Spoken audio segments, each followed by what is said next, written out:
90.5.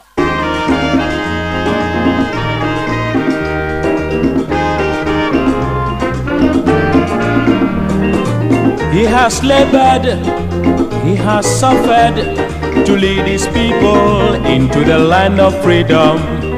He is the Redeemer and the champion of liberty, of human equality. Let's salute him, fellow Ghanaians, the nation's founder, Sergeant Kwame Nkrumah. May God bless him, Ghana showboy, Africa's great son, Sergeant Dr. Nkrumah.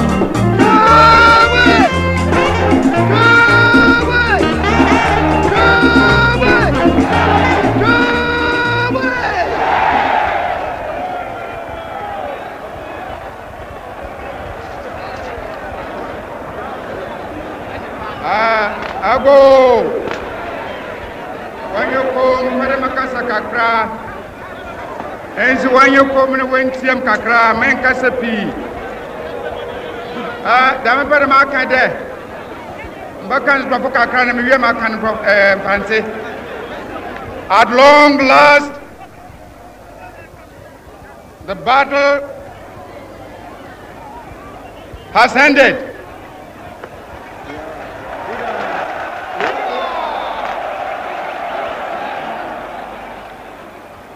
And thus, Ghana, your beloved country, is free forever.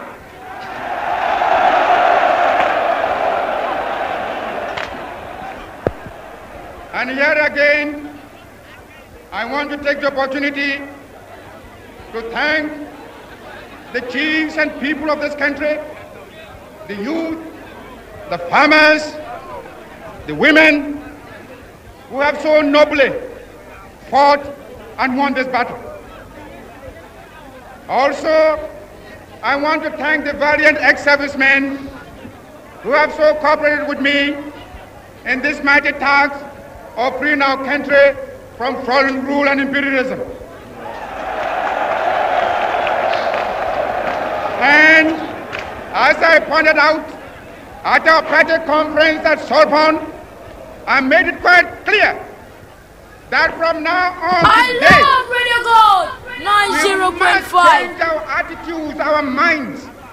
We must realize that from now on we are no more a colonial but a free and independent people.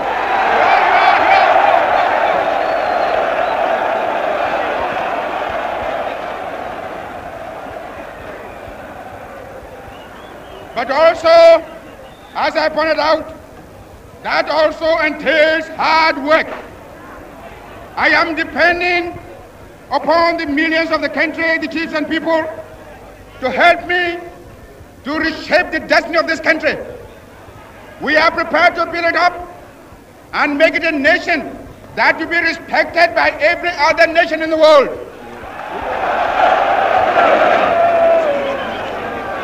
We know we are going to have difficult beginnings, but again, I am relying upon your support. I'm relying upon your hard work. Seeing you in these thousands, it doesn't matter how far my eye goes. I can see that you are here in your millions. And my last warning to you is that you ought to stand firm behind us so that we can prove to the world that when the African is given a chance, he can show to the world that he's somebody.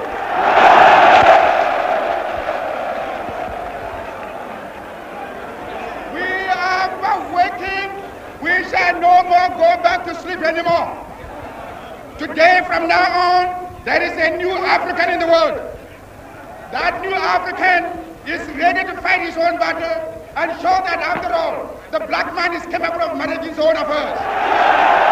We are going to demonstrate to the world, to the other nations, young as we are, that we are prepared to lay our own foundation. As I said in the assembly just a minute ago, I made it point that we are going to say that we create our own African personality and identity.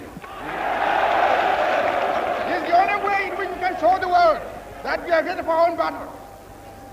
But today, may I call upon you all that at this great day, Let us all remember that nothing in the world can be done unless it has the purported support of God. We have done the battle, and we again rededicate ourselves not only in the struggle to emancipate other territories in Africa. Our independence is meaningless unless it is linked up with the total liberation of the African continent.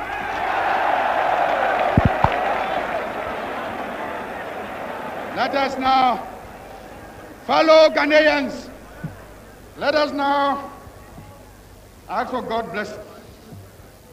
And for only 2 seconds, in your thousands and millions, I want to ask you to pause only for 1 minute and give thanks to Almighty God for having led us through obstacles, difficulties, imprisonment, hardship, and suffering to have brought us to the end of our struggle today. A very good morning to you, listeners of Radio Gold 90.5 FM. It's Saturday morning, 24th of the month of February 2018. The time is 7 minutes to the top of the hour 9, and it gives me so much pleasure to welcome you to today's edition of the mother of all talk shows, Alhaji and Alhaji. Here we say it as it is without mincing words, with the truth always at the back of our minds. The tangents that are usually lost out in the course of the week on the issues that would have trended, here you get to hear them dispassionately discussed. My name is Sami Eshen, and I'll be hosting this show together with your comments and your thoughts and your views being expressed. I believe we'll have a great show together. This week has been a very interesting week. As always, this week superseded the rest of the weeks. We started the week by hearing the story of the Ghana Law School students saga. The fact that these students went to write an examination and the majority of the students were failed. Out of 500, I believe only about 91 of them passed through. It became a matter that dominated the media space as these students called for a remarking of their work and also the scrapping of the independent examinations body, the body which supervised the marking of their examinations. And they say that body, per a court ruling, was unconstitutional and therefore could not have been mandated to mark their examinations.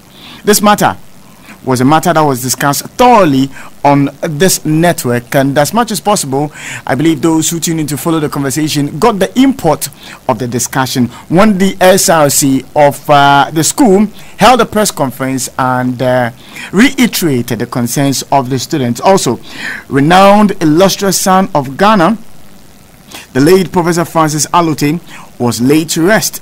He was a mathematician and also a physicist who worked with NASA, and many of us know him with different stories. During the entire exercise, politicians from all walks of life, the various political parties, individuals went to pay their last respects to him.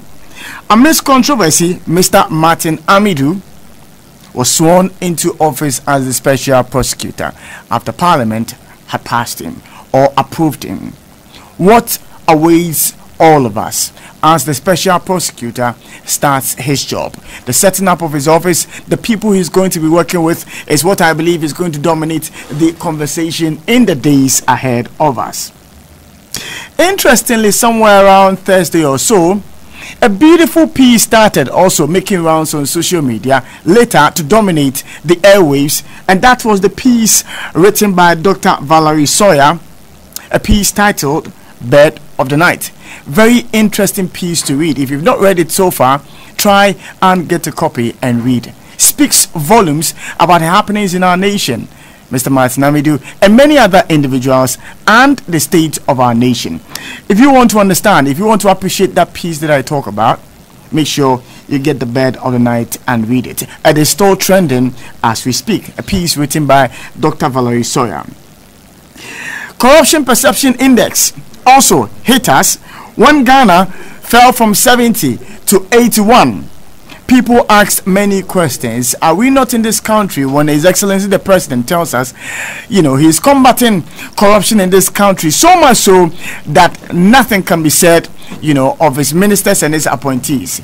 The people of Ghana have listened to the president each and every time he has addressed them, and yet formed that perception that corruption was not being combated enough.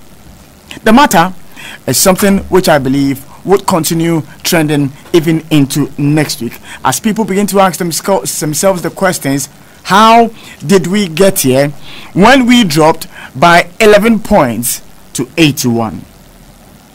Jida matters. The ruling finally came out. Very sad for those whose friends, loved ones found themselves in the position they found themselves. Mr. Abugapele, Asibit were jailed 18 years. That's it, the two of them.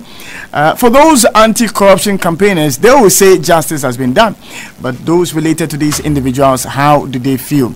It's a matter that I believe would also extend into next week, God willing, for deliberations. But as always, we make a deliberate choice to focus a bit of our attention on some of these key issues that trended throughout the entire week, and project them for discussion today. And so this morning, we will focus our attention on an analysis of the Corruption Perception Index by Transparency International and government's response to the survey and matters arising. Also, would we spend time to thoroughly discuss the impact of the 24th February 1966 overthrow of Osagyefo Dr. Kwame Nkrumah to Africa, and the struggle for independence and economic emancipation.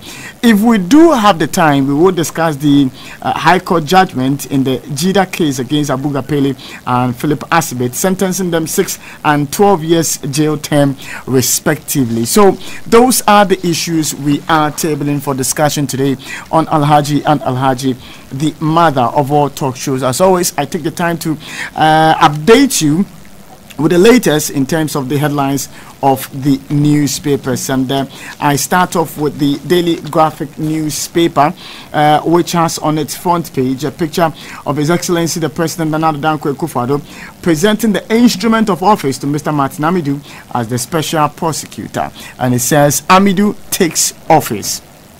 Osino SHS student drowns in Galamsey pit. President on 3-nation tour. Abugapele Asibit jailed 18 years. That's on the front page of the Daily Graphic newspaper. The Daily Guide has on its front page a picture of His Excellency the President and his vice and the special prosecutor, and it says Amidu sworn in. AG supports law school probe, and President leaves for 3-nation tour.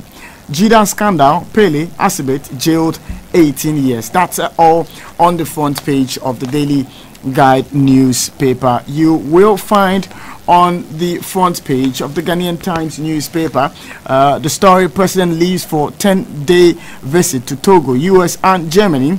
Jida scandal, Abugapele Asibit jailed 18 years for willfully causing financial loss to the state. Martin Amidu takes office as first special prosecutor, and BBC launches 2018 Komla Domo Award. The Mirror has on its front page the story: military woman in court for maltreating house help. Maxwell Dodd, Equinet Media Ghana, that's Kwesi TV, announces new CEO, and Media Star insures her bat for £72. That's on the front page of the paper. Ebony's death, are the girls to blame? All captured by the paper. And the Spectator finally says Pastor dupes church member. The Spectator Children's Challenge and pets a source of a fungal infection in children. Professor Dele says so. All captured on the front page of the Spectator newspaper. That's by way of the headlines of the newspapers we have with us this morning on the show. As always, you would know that this show is very interactive. Your thoughts, your views and your comments play a very important role in our deliberations, and so we always entreat you to send them to us, and you can send them to us through Facebook and Twitter. On both platforms, simply look for the handle at Samuel Ishen GH. At Samuel Eshen GH. It's all spelled together, and the Eshen is spelled ESHUN. So you look for me on Twitter and then Facebook, and you add me and start sending your comments through. I will read these comments immediately they do get to us. We'll be streaming live on the wall of PAP MCGH as well on Facebook, and so you can join the conversation on Facebook as well by following the Facebook wall of PAP MCGH. We're live on our website www.radiogold905.com, also live on the tuning application if you search for Radio Gold 90.5. So can you find us? If you go to the Google Play Store and search for Radio Gold 90.5, you will find the application there. Install it on your phone and you'll be able to monitor the conversation live. We listen to us as well on many of our local partners all over the country. As we progress, we'll take the time to walk you through some of these partners who pick the show live on their networks. I'll be helped this morning by Mr. Kwesi Pratt Jr. He is the managing editor of the Insight newspaper. Dr. David Percy, student of history and politics. Ambassador Sampiyale, former Ghana's High Commissioner to India. Alhaji Haruna Rashid Ibrahim, Executive Director of Development Challenge, and Mr. Daniel Batidam, former Presidential Advisor on Corruption and Governance. They would help me do justice to the issue. So once more, if you just joined your radio set, you are welcome to Alhaji and Alhaji, the mother of all talk shows. Again, my name is Samuel Eshen.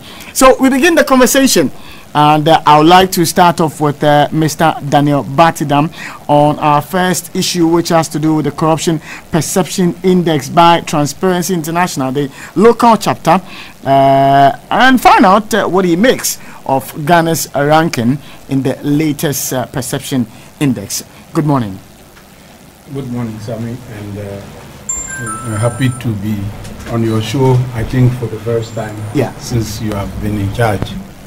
And I would like to extend my greetings to your many listeners across the country and around the world.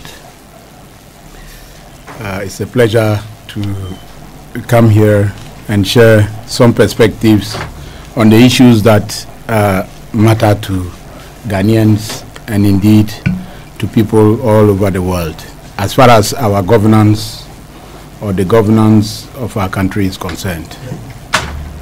You asked me to share some perspective on the recently released CPI, and for me, as you do know, I have been part of the Transparency International family for several years, and I spent a good part of my career in civil society working on corruption issues in general, but also on some of these assessments, including the Corruption Perception Index.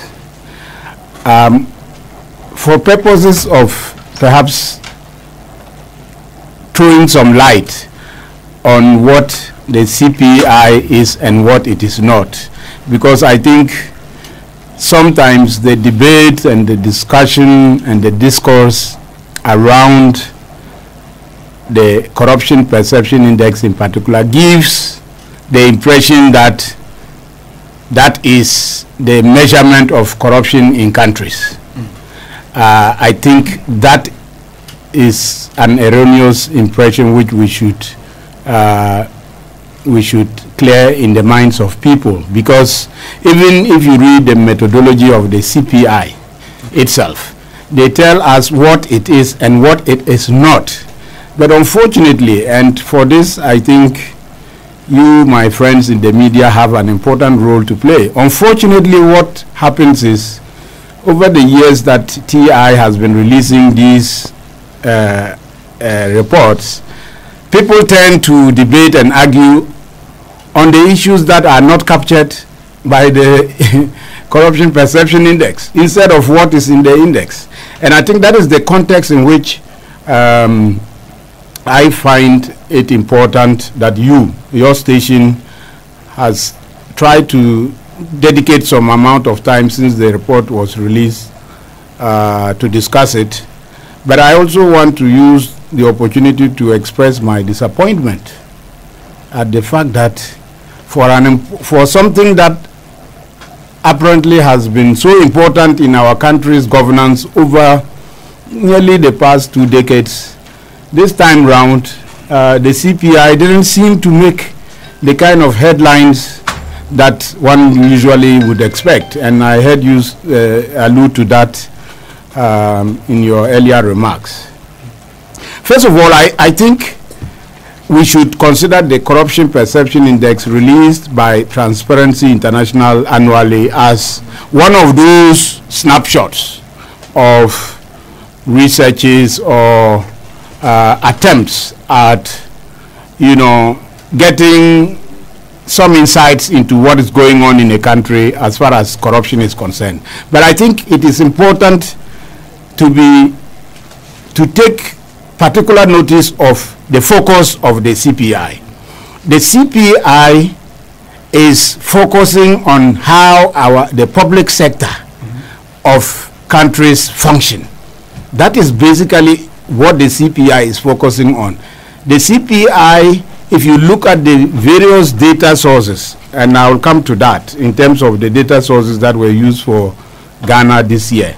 The CPI basically is an attempt by Transparency International to get an idea of how businesses, how individuals, and how institutions and entities that interact with the public sector of various countries that are included in the list on any given year perform.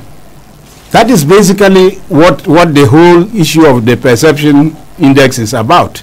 And so you would notice that when the CPI started, less than 100 countries used to be included. That was because by the methodology of the CPI, any country that must be included requires at least 3 data sources, because you are trying to make comparisons and especially not only within but also among countries.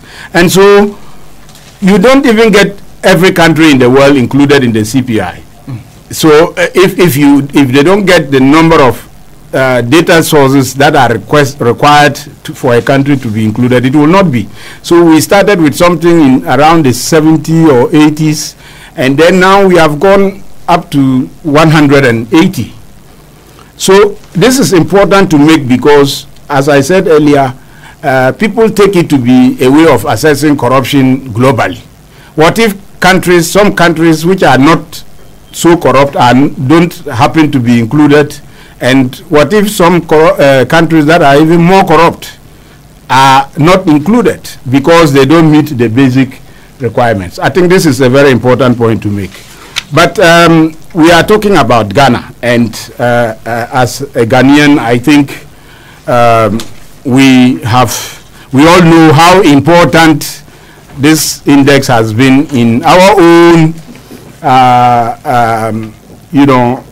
as a means of assessing our own performance in terms of our government and our governance. And so you look over the years, and I have a table here which shows what we have been doing since 1999 when we joined the CPI. And by the way, let me make this important point about people talking of ranking, that last year we were 70th, this year we are 80th, next year we are 50th. The methodology of the CPI itself is clear that the ranking of countries is not important if you want to look at your performance. When you want to look at your performance as a country, you should look at your score. Because like with any other measurement, if you want to know how your ward is doing in school, you don't go asking how many students are in the school, because that may not have anything to do with the performance of your ward. Okay. You look at what your ward did last year or the year before, look at the current performance, and then you decide whether your ward is performing better or doing worse.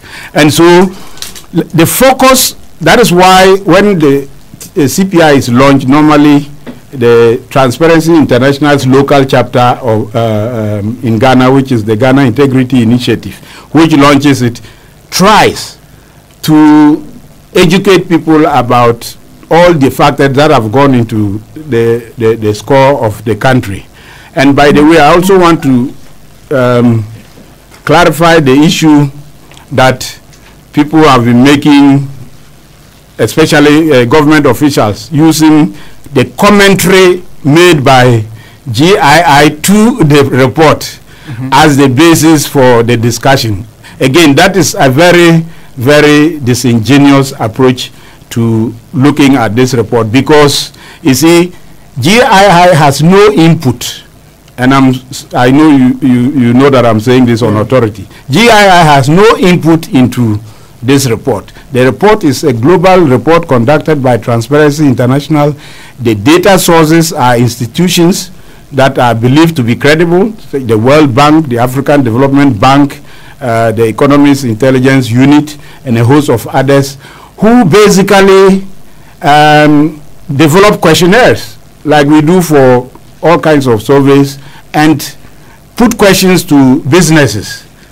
Especially for the CPI, it's mainly businesses, and it is to do with business people who are able to, who undertake businesses in a number of countries, so that they can give comparative analysis of the differences between the kind of challenges they face in one country as against another.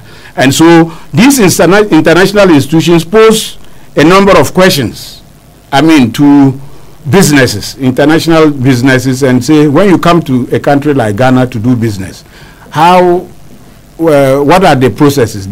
How do you have to pay bribe in order to register a company? What is the level of bureaucracy? What is the level of red tapeism, and so on and so forth? And then it is the responses of these people that go into what is captured as the score. And with the case of Ghana, for instance, where the 2017 report shows that we had 9 data sources. In other words, 9 institutions provided scores for Ghana. Out of the 9, 7 of these institutions conducted their surveys in 2017, whilst 2 of them did same in 2016. And it is important to understand that because they are using data sources that run over a 24-month period, that is 2 years, it is what comes together as the average of these data sources that is factored into the report. So the issue of, for instance, GII's commentary saying that, speculating that perhaps the score was due to some scandals that came up in 2016 or previous years, is neither here nor there. It is not up to anybody, not even GII, which is just a channel by which TI puts out the report. It is not up to them to factor in. Of course, we are all allowed to do intellectual analysis, but you create a problem where, for instance, GII's commentary then became what some government officials decided to pick and start saying, oh, but all these scandals took place in before the administration of led by Nana Addo came in. I think that is completely disingenuous, because 7 of the surveys, the data sources, were conducted last year in 2017. And they were conducted by institutions like the World Bank, the same institutions that have been conducting them over the years. And so the people were asked, the businesses were asked the questions in the course of last year, and their responses had to do with the kind of experiences they had. And I think that is important, because anybody can always decide to make an argument by making a reference to a source or the other. But I'm saying on authority that the commentary by GII, or the statement, the press statement made by the GII, is not the survey. If you want the survey sources, they are there. It's public information. You can go and look through all the 14 sources that were used for the global assessment in 2017, 9 of which were relevant for Ghana. And they tell you the kind of questions they ask. They ask the business people, do you have to bribe the public officials? So in fact, and let me make this point before I proceed. You know, at some point, Transparency International itself realized that because of all these misunderstandings about the CPI, they needed to develop another instrument to balance, because you see the CPI, the Corruption Perception Index, is only looking at the demand side. I said it is measuring the performance of our public sector. So some critics came up that, why? How about those who pay the bribes? If we are sitting in our country and businesses come from outside and pay bribes to our poor public servants, why should that be the only means of determining corruption in our country? So TI itself, in response to that criticism, developed what we call the Bribe Payers Index. It developed the Bribe Payers Index so that you can also look at the other side of the coin, which is the supply side. And that is where, when we are doing this analysis, we have to be careful. Because I have said time and again, and in fact I have even said, you can also call the CPI the Bribe Receivers Index. Because it is actually just looking at the receiving side, the demand side of corruption, not the supply. And as I have said, because they themselves realize that it is too one-sided, or some of the countries, especially in Africa and other developing countries, were saying, but this is only focused on our public sector. And everybody knows, most developing democracies, their public sectors are weak institutions, weak oversight, and so on and so forth. So if you want to use that as a global measure of corruption in a country, you will always have the same kind of results. So the only way to have a more comprehensive assessment is also to look at the other side. And so actually, if you want to look at corruption in each of the countries that are included properly, you should actually have two kind of indices in front of you: the Bribe Payers Index and the, I'll call it, Bribe Receivers Index, which is the CPI. Then you can make a balance and kind of make an objective assessment. But let's move on from there, because I think you know, partly, as I said earlier, you, the journalists and media practitioners, have failed our people, because you also run amok with rankings about countries that are more corrupt than others, without even taking a look at the methodology itself, which is clear and says we are not measuring this. This does not mean this. Yet we go around. And I remember when I was at GII, I remember the first time in 2003 when I had to launch this CPI. Also because of my background as a journalist, I spent nights studying the various surveys and sending questions back to Transparency International, asking, but this thing, what does it mean? This, what does it? And then, because I said, when I go and put this thing out in my country and journalists start throwing questions at me, I'm not going to sit there and say that it's not, I'm not the one who did it, it's you people who did it.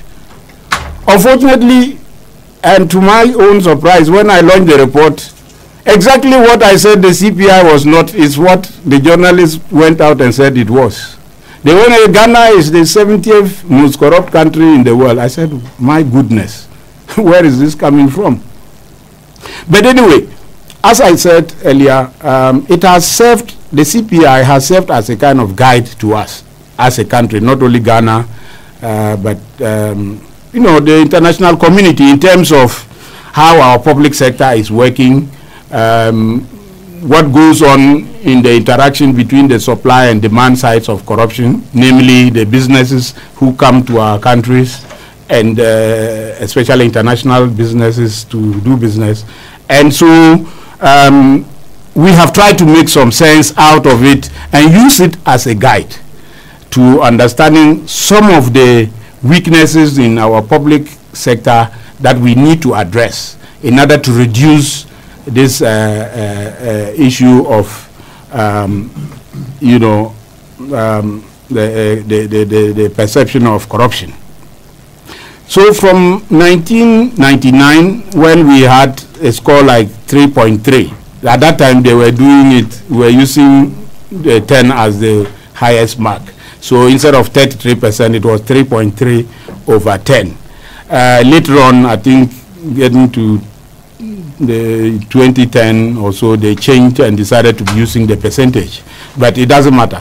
We moved, if you look from 1999, we moved from 33%, let's call it, to 39% in 2008. That was during the period, I think for easy reference, during the period of the NPP administration, which came into office in 2001 and ran till 2008.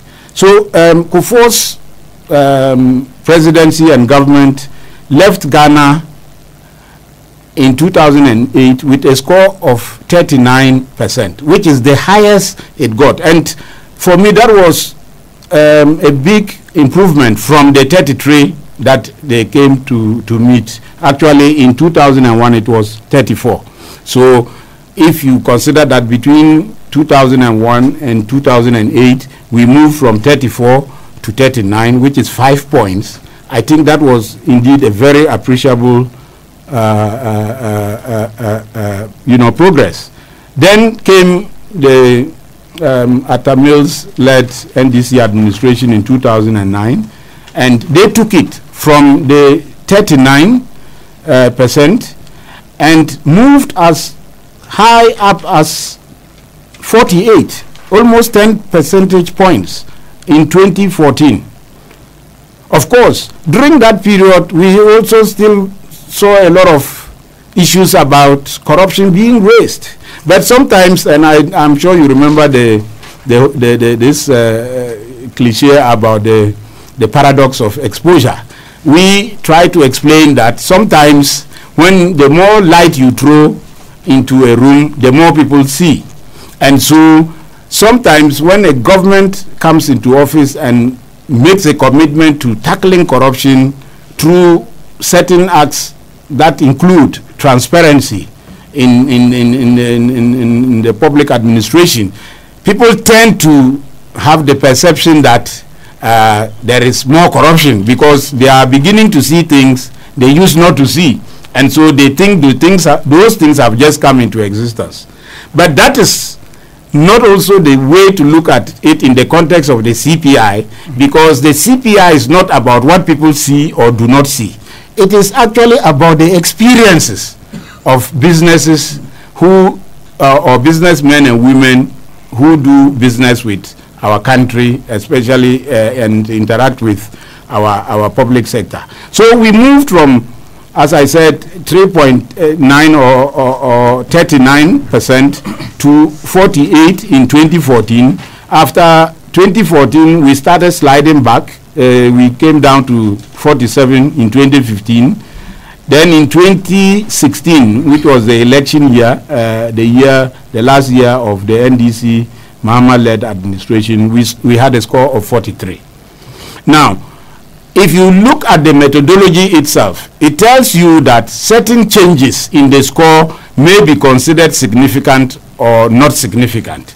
And so basically when there is a change or a drop by 1, they will say it is insignificant. It could be, but when the change is up to 3, when it is more than 2, and that is up to 3, then we say it's significant. So already it was a significant drop from 2015 to 2016 under the same administration when we fell from 47 to 43.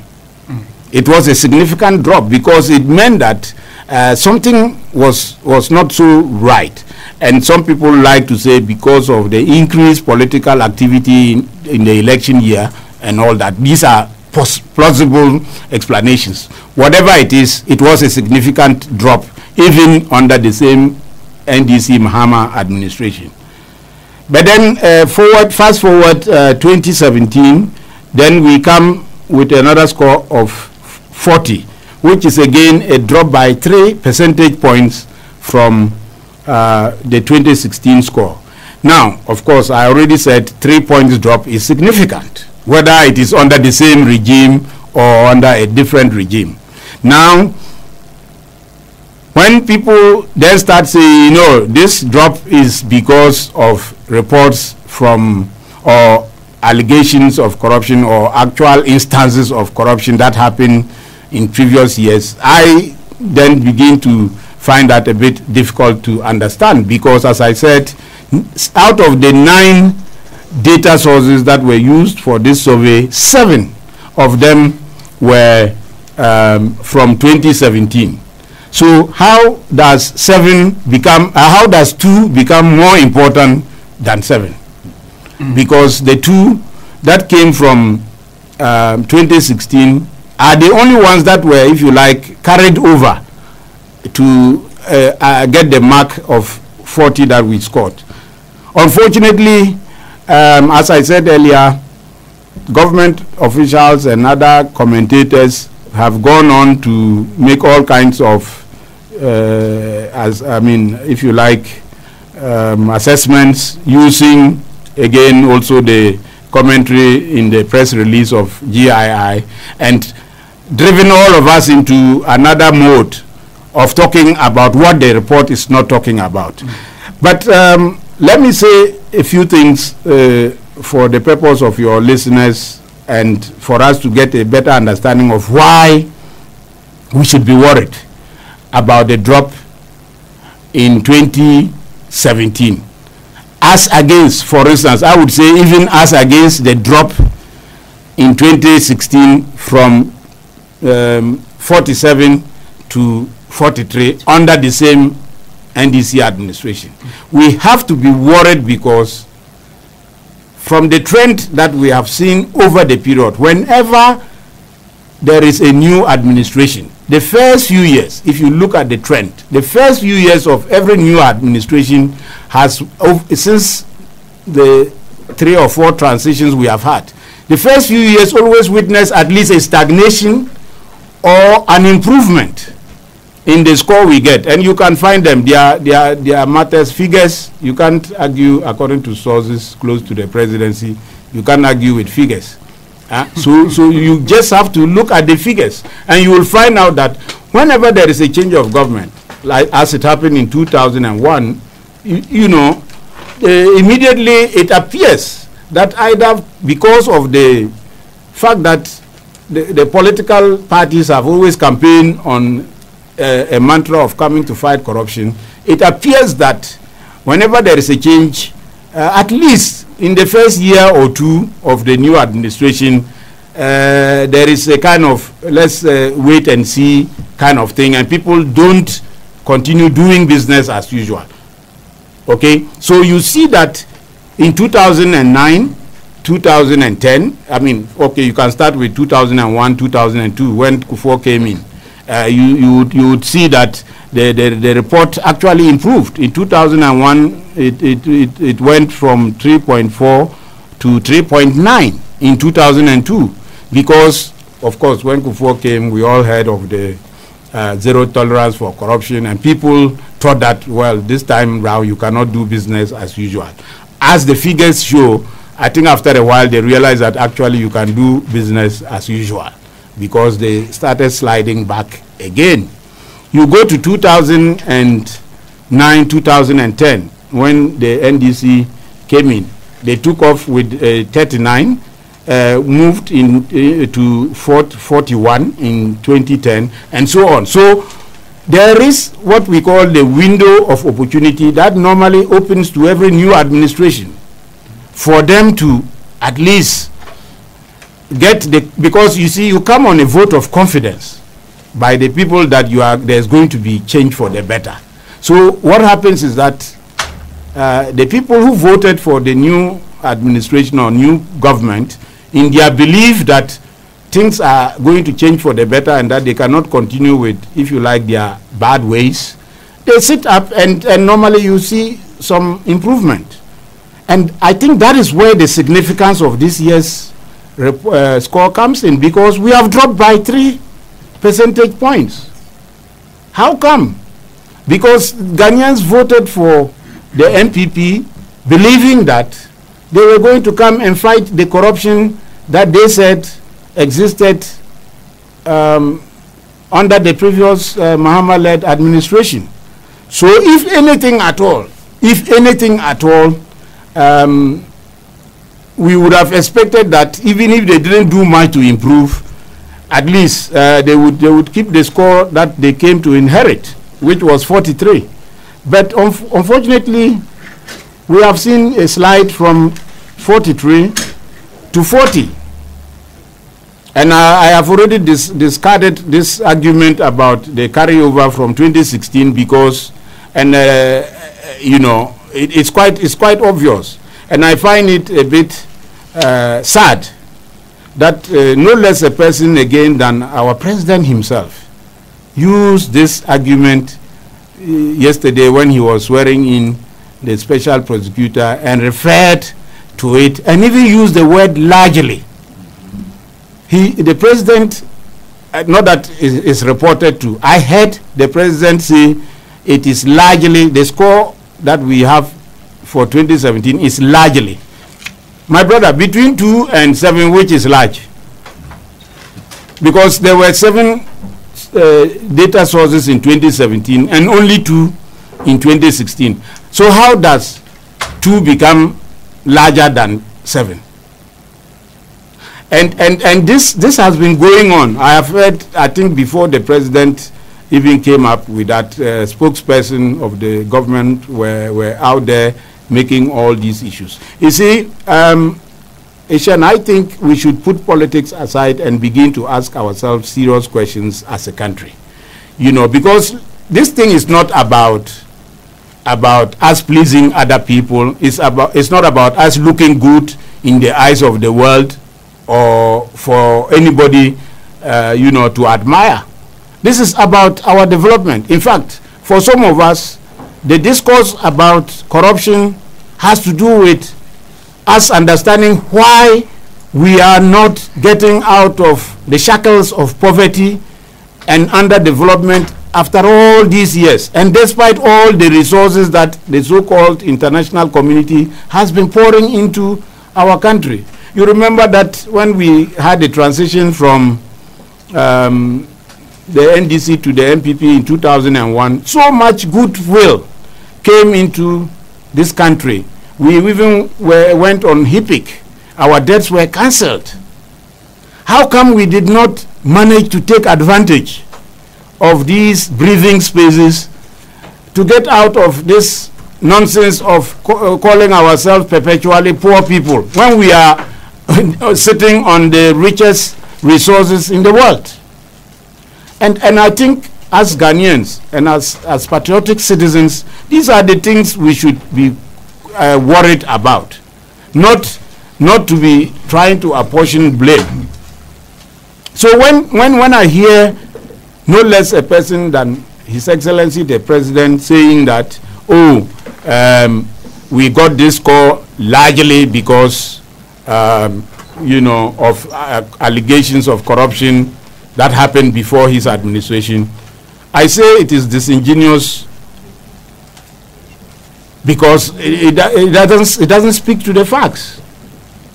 The figures tell us something completely different. And I think, Sami, where we are getting to, I know a lot of people have been talking about the president and the government not being honest and not speaking the truth to people. But I think we should begin to know and appreciate that when we get our president to be making erratic statements in public about things that otherwise everybody is in a position to know better about, we are subjecting our country to public ridicule at the highest level.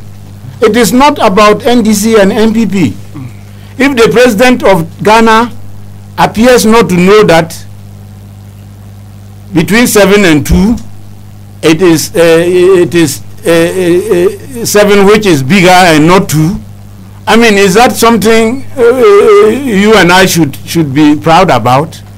When somebody makes the president go and say that this thing is largely because of what came from 2016 or before, which is in the minority because it's only 2 that came from the earlier period.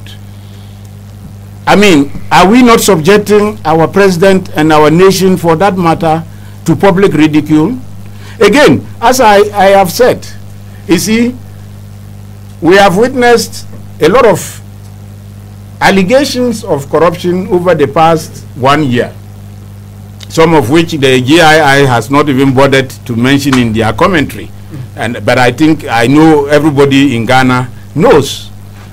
In fact, when this report came out, I thought that anybody who is close to the presidency or the government will say, hey, we need to change our narrative. Because you know what? You see, the president has been responding to all the allegations that have been made about corruption in his government and saying that they are all untrue and that they have all been cleared. This is not Ghanaians speaking. Oh, this CPI is the views of international business people who interact with us, our public sector.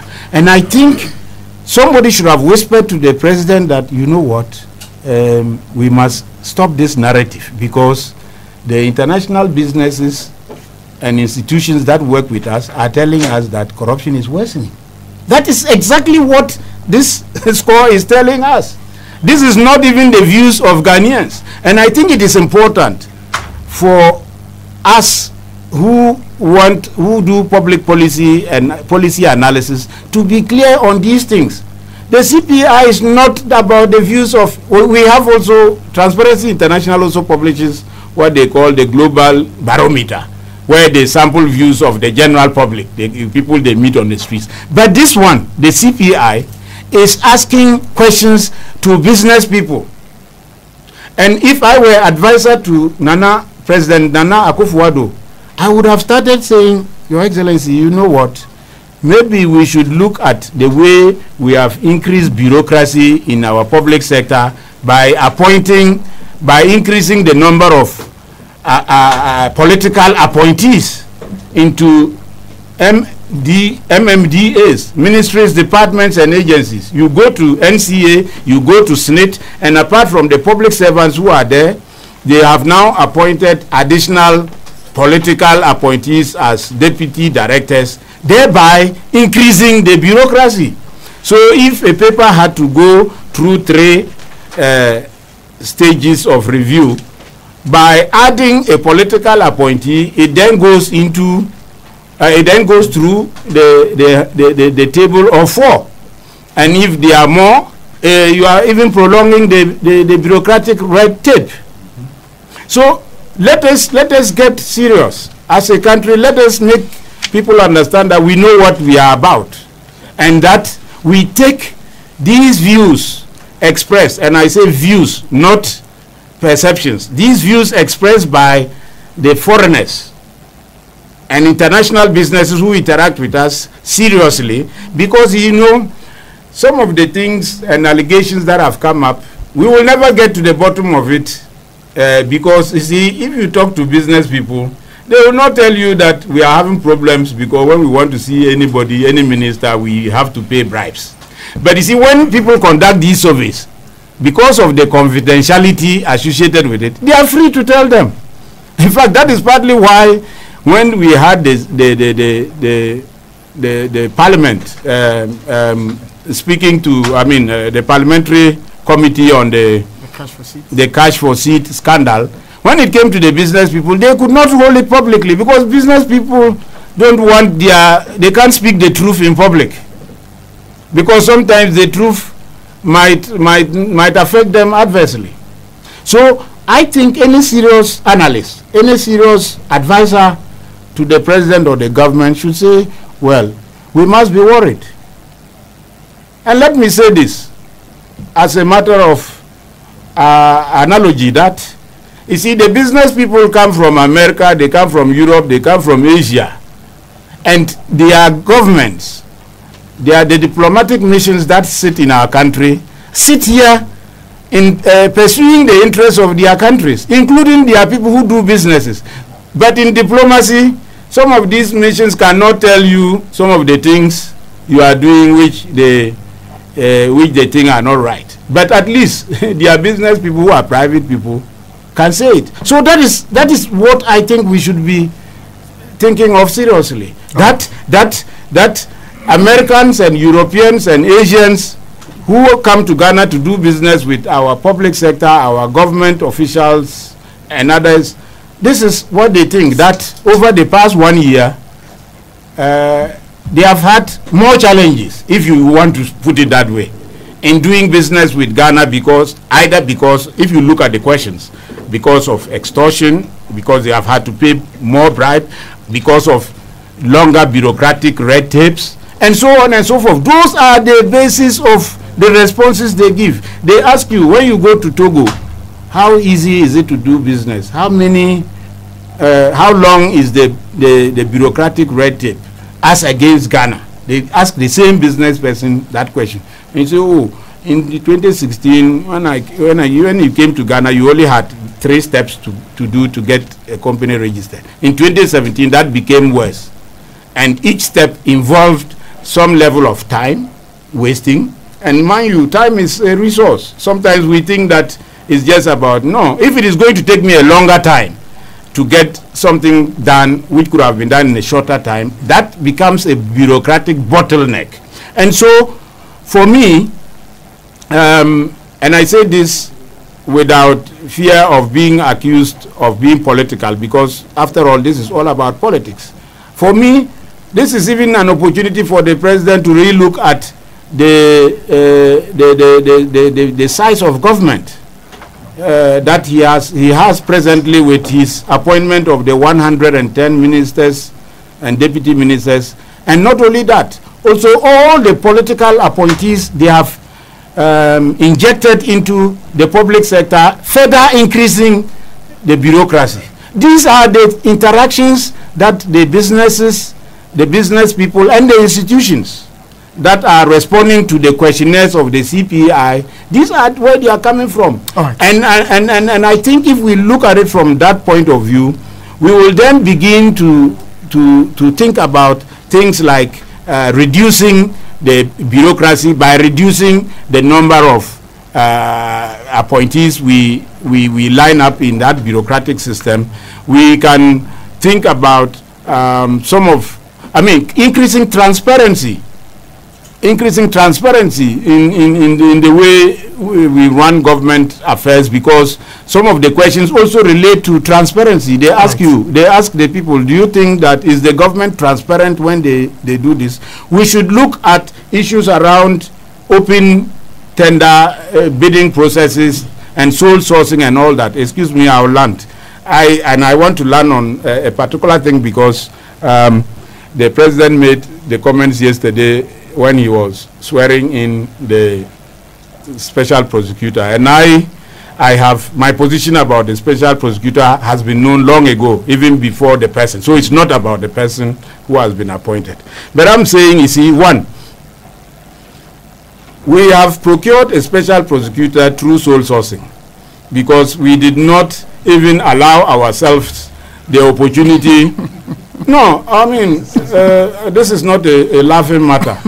You see, we are asking the wrong questions, and yet we want to get the right answer. We have been debating for some time now about whether Martin Amidu is qualified or not. For goodness sake, even me, I can tell you that Martin Amidu is very qualified. But is Martin Amidu the only qualified person?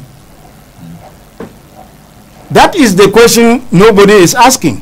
And have we given ourselves as a country and as Ghanaians the opportunity to know whether there are other people? For instance, people are criticizing Martin Amidu for having certain weaknesses. Is it not possible that there are other people who would have had equal strengths and an integrity of character as Martin Amidu, and yet not have the kind of weaknesses that he has. Those are the issues that should guide and inform our discussion. So you see, I have been asking myself, why are we doing this to ourselves? We have gone to sole source somebody, and for goodness sake, I have been asking myself since this thing happened, what if Martin Amidu is a mortal like all of us? If something happened to Martin Amidu today and he's unable to be special prosecutor, what becomes of our thinking and approach that a special prosecutor is the means by which we are going to fight corruption? Because even Martin Amidu himself has come to believe that he's the only one who can be a special prosecutor. I am very worried and disturbed, and I don't care if anybody thinks I'm being political. I am saying this in all honesty. We didn't have to sole source the special prosecutor's office. And you see, the double standards of our civil society and so-called think tanks is an important thing. Before Martin Amidu was nominated, Mr. Emil Short and myself and a number of others were advocating that if we want this office to be credible, we should advertise it. Let people who believe that they can do the job apply, and then whoever comes out. And if it would be Martin Amidu, I'm sure he would have even had a better credibility. But today we are saying that Martin Amidu is the most qualified among who and who. I mean, what have we got to check with it? And so again, it comes to, I wanted to make the point about the fact that the president and the government is talking about having done less sole sourcing since they came into office than the previous administration. Does that make sole sourcing a good method? Because you have done less. I mean, how do you compare? If you compare two bad people, does that make any of them good? And say one is less bad than the other. So what? So anyway, I'm sorry for this long thing discourse, but I think that it's a serious thing, and I am waiting patiently. I don't want to be a prophet of doom, but I'm waiting patiently to see how this plays out, because if you look at the act seriously, and I said before that I agreed with Mr. Martin Amidu on many things that he wrote as far as this special prosecutor is concerned, including the fact that it was not necessary, including the fact that if it is going to be an office that allows the president or the executive to appoint the people, then it will be of no use. And yet now all those things are there, and yet Mr. Amidu has accepted them. He is going to be accountable to the Attorney General. He is going to be accountable to the board of the office. And he says, oh, those are all, I can manage them. Look, I mean, my brothers, I wanted to say my brother and sister at some point. I think, look, Ghanaians, we have gone past this. Oh, we are serious people. We are taking seriously at all levels of global governance and discourse. Don't let us do this to ourselves. Today we are sitting here claiming that the reason why we have not been able to fight corruption is that we didn't get a champion who had been fighting corruption all his life. And by the way, the corruption he has been fighting, by the statistics, has been corruption from a particular perspective. And today we are saying that we now have the solution. I pray that it is. But I want to make the point that if we don't stop our double standards, if we don't begin to be honest with ourselves, you know, just a few years ago, the talk was always that government should implement NACAP, the 10-year National Anti-Corruption Plan. The same people who said government should implement NACAP today don't talk about NACAP. And NACAP has a broader reach in terms of addressing corruption, from prevention approach, from public education approach, and from enforcement approach. But now we are saying it is only Martin Amidu who we need to solve our problem. I pray for long life for my senior brother, Mr. Martin Amidu. I pray that unlike what we know of the political economy of our country, in his case, he will have the real independence which the Shraj and other institutions that have been giving independence by the Constitution are still struggling to have.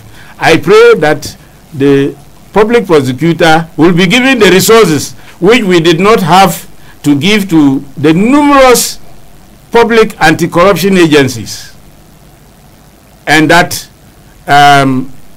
when that happens, with time we may abolish all the other agencies and make the public prosecutor the only anti-corruption institution in our country, because it would not make sense at the end if we say that we did not have enough resources, and that is why our anti-corruption agencies are struggling to survive, and at the end we come and establish another office, an agency, and say that is now the one coming to solve, while the other ones that are already existing and do not have resources are still existing, increasing an expenditure line without a guarantee that we are going to get value for money.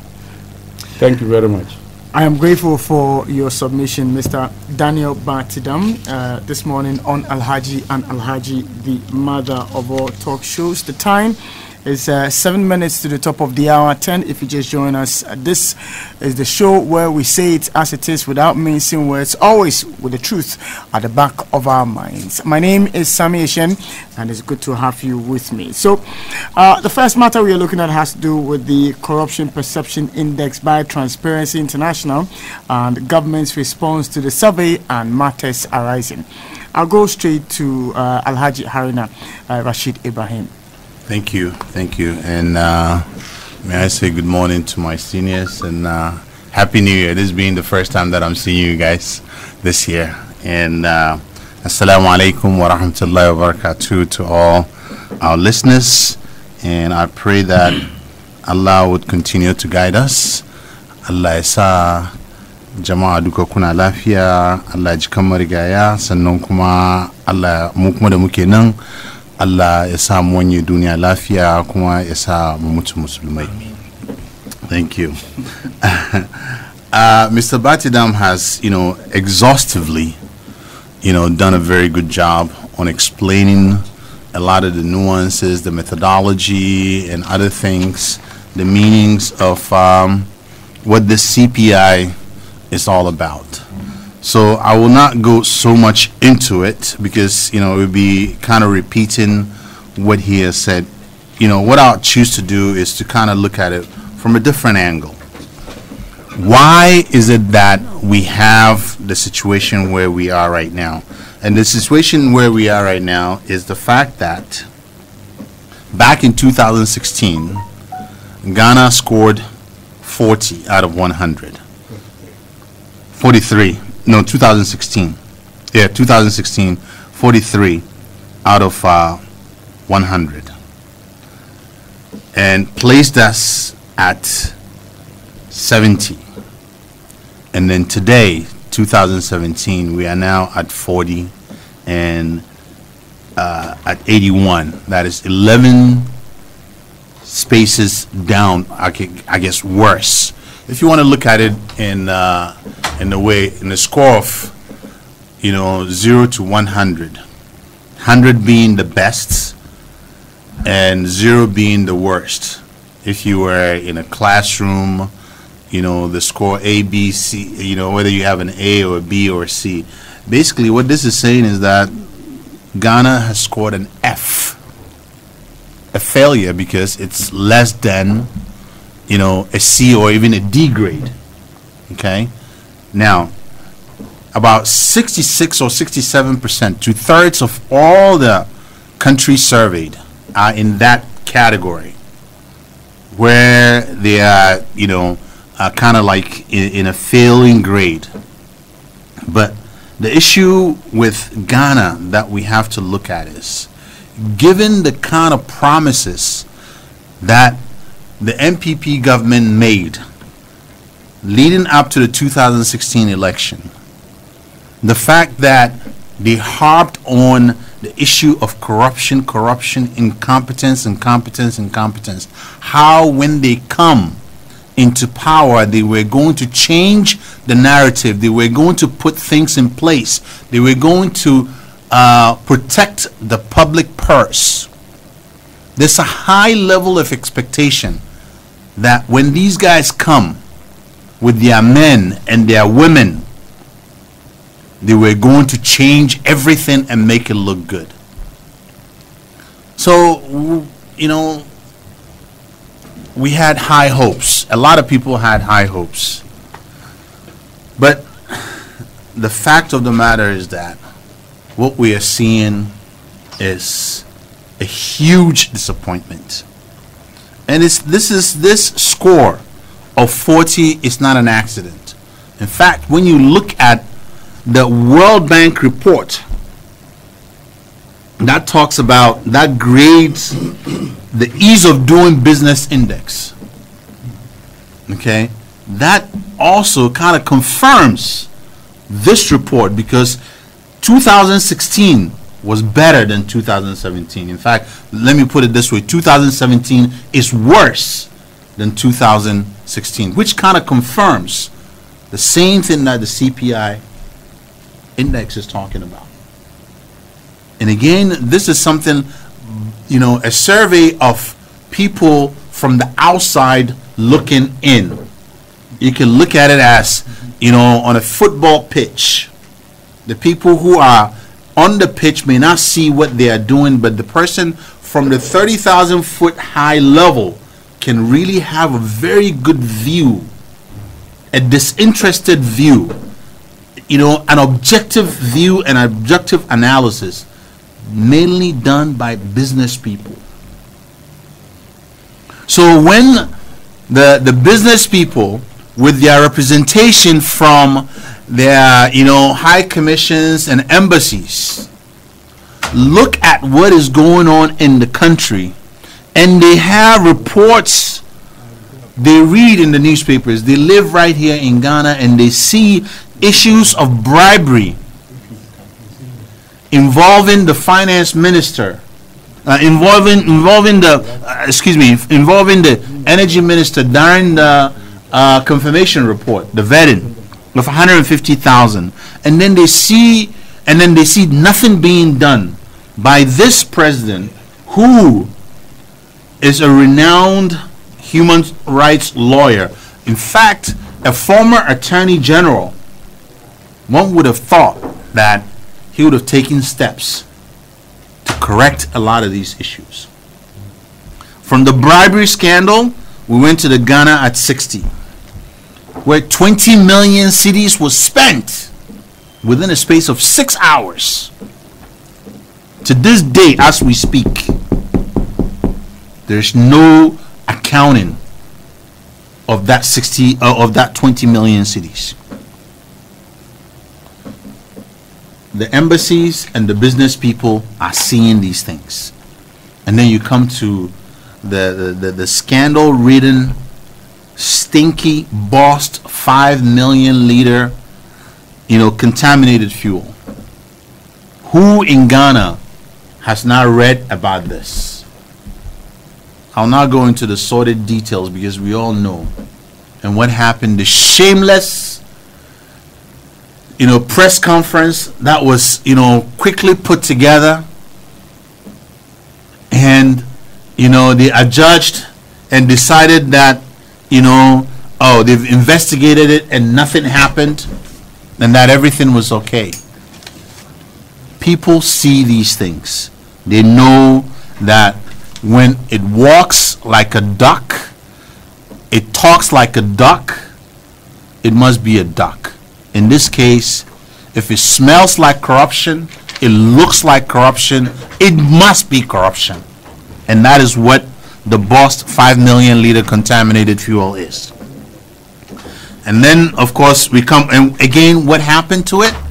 Nothing. We have reports of, you know, Minister Ejaku actually being reprimanded by our president for, in fact, even putting a commission of inquiry on this issue, of which he was quickly stopped from doing.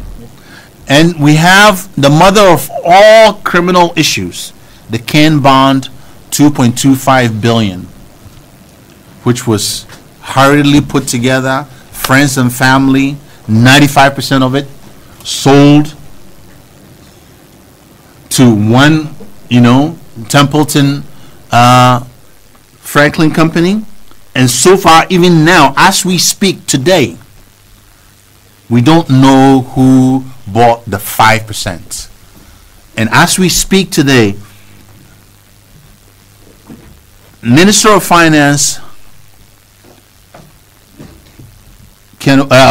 Minister of Finance Oforiatta has not given the Parliament the documents that they requested to show who the 5% are. And this same president who made the noise about making sure that, he's going to eradicate corruption has not done so. Again, there are so many issues. I don't want to go into detail. There's the diversion of premixed fuel. There's the chiefs of staff with the $20,000 gate fee. And of course, there's the cash for seats, $100,000. And, what boggles my mind was, in fact, Mr. Kwesi Pratt asked the president the question about what is going on. And the president, in spite of the fact that there is a commission or a parliamentary commission looking into this matter, made the point that he is satisfied. And this is coming from a lawyer. He's saying that he is satisfied, everything is fine, and, he has no doubt in his mind. People are looking at these things and saying that this thing stinks. And if it stinks, and they are asked questions about what is their perception, how do they see things going on in the country as far as corruption goes, they're going to look at it and say, no, things are getting worse and worse and worse. And then, of course, you have this issue of the friends and family, the brother and the nephew of the president dealing with some Russians with oil issues. This is very well known throughout Ghana, and the business people are seeing these issues. And then, of course, you have the Ministry of Special Initiatives with the 800,000 cities for a website. I mean, for God's sake, who is not going to look at this and say that, there's not corruption in the country? And there are other reports besides the World Bank ease of doing business that I talked about. There are other reports. There's a report called the Watchtower. That is this report looks at the 10 most corrupt leaders in Africa. And sadly and unfortunately, our president is listed among these top 10. And what do they look at? They look at nepotism, the inclusion of friends and family in businesses. Again, you have the CPI, you have the Watchtower report, you have the World Bank ease of doing business report, all confirming each other. But bottom line is this: as a Ghanaian, as an ordinary market woman, trotro driver, taxi driver, or shoe shine boy, what does CPI mean to you? What does the World Bank ease of doing business report mean to you individually? Ladies and gentlemen, this is what it means to you. What it means is that the view that the world has of your country, Kwame Nkrumah's Ghana, is going down the tube. They have a dim view of what is going on in Ghana. What that translates into is that is going. People are not going to bring in their foreign investments into a corrupt environment. They're not going to loan you money, and if in fact even if they loan you money, they are going to put in so much risk premium. It's going to cost you more. The country is going to cost you more. And bottom line, what it means is that the cost of living in your country is going to go high. Your electricity is going to go high. Your cost of food, transportation, water, utilities, all these things are going to go high. And that is why this CPI is important. And that is why I think it's also very, very important that we put this in a perspective and look at it from the standpoint of the ordinary Ghanaian, the market woman, the trotro driver, taxi driver. What does CPI mean to you? You know, sadly, we live now, or you know, happily we live now in a generation, in a country, or in a world where everything is recorded. You know, because of the digitization of the world and how close everything is, we have a record of everything that any politician has said before, the promises made and the promises broken. And my God, this MPP government, starting from Alhaji Dr. Mahmoud Bawumia and President Nana Akufo-Addo and his henchmen, have made so many promises that they have not been able to keep. So what it means now is that, you know, where we are right now in Ghana, it reminds me of the state of Missouri in the United States, where the motto in Missouri is "Show me state." You know, you can talk the talk, but show me something. Show me state. So this is where we are right now, ladies and gentlemen. We are at a stage where we say we're not just going to take the words of any minister, any president, and just, you know, go to the bank with it. No, we're going to wait and ask you to show us enough of the talk. Enough of the talk. What are you doing? Are you practicing what you preach? What have you know, there's all this talk that we're going to change this, we're going to make sure that we put in, you know, the special prosecutor. The special prosecutor, Martin Amidu, is not the panacea. It's not going to be the end all be all and solution to all our problems. Yeah, he may have been sworn into office yesterday, but guess what? There's still a cloud hanging over his head, based on the judgment that is going to come out of the Supreme Court. But when you step back and you look at this whole thing about corruption and what this administration is doing, you know, from the presidency, you have issues of, you know, gatekeepers. When you come to the legislature, in the parliament, you have issues of, you know, bribery and corruption. And then, of course, when you go to the judiciary, you have issues of corruption. So much so that even, you know, the Supreme Court judges, you know, see themselves as being above questioning. How dare you, Dr. Atuguba, you know, do a research and even question our own integrity when it's really telling you what it is. See, bottom line is, when you look at this whole thing, you put this whole pieces together, the perception of corruption, the people, when you go on the ground now, you have, you know, people feel like, oh, corruption there, it's something that is part of what is happening, what is going on. But you have to look back and ask yourself, what has happened in the previous administration and what is happening now in this administration? especially given the kind of promises that they have made, the way they harped over and over and over again about corruption and incompetence. What have they been able to achieve? This question was asked of a minister. And to this day, and I ask this question of all and any member of the MPP, any of the ministers, to show us, give us one example, one effective way that this president or Dr. Baumia or whoever has been able to deal effectively with corruption.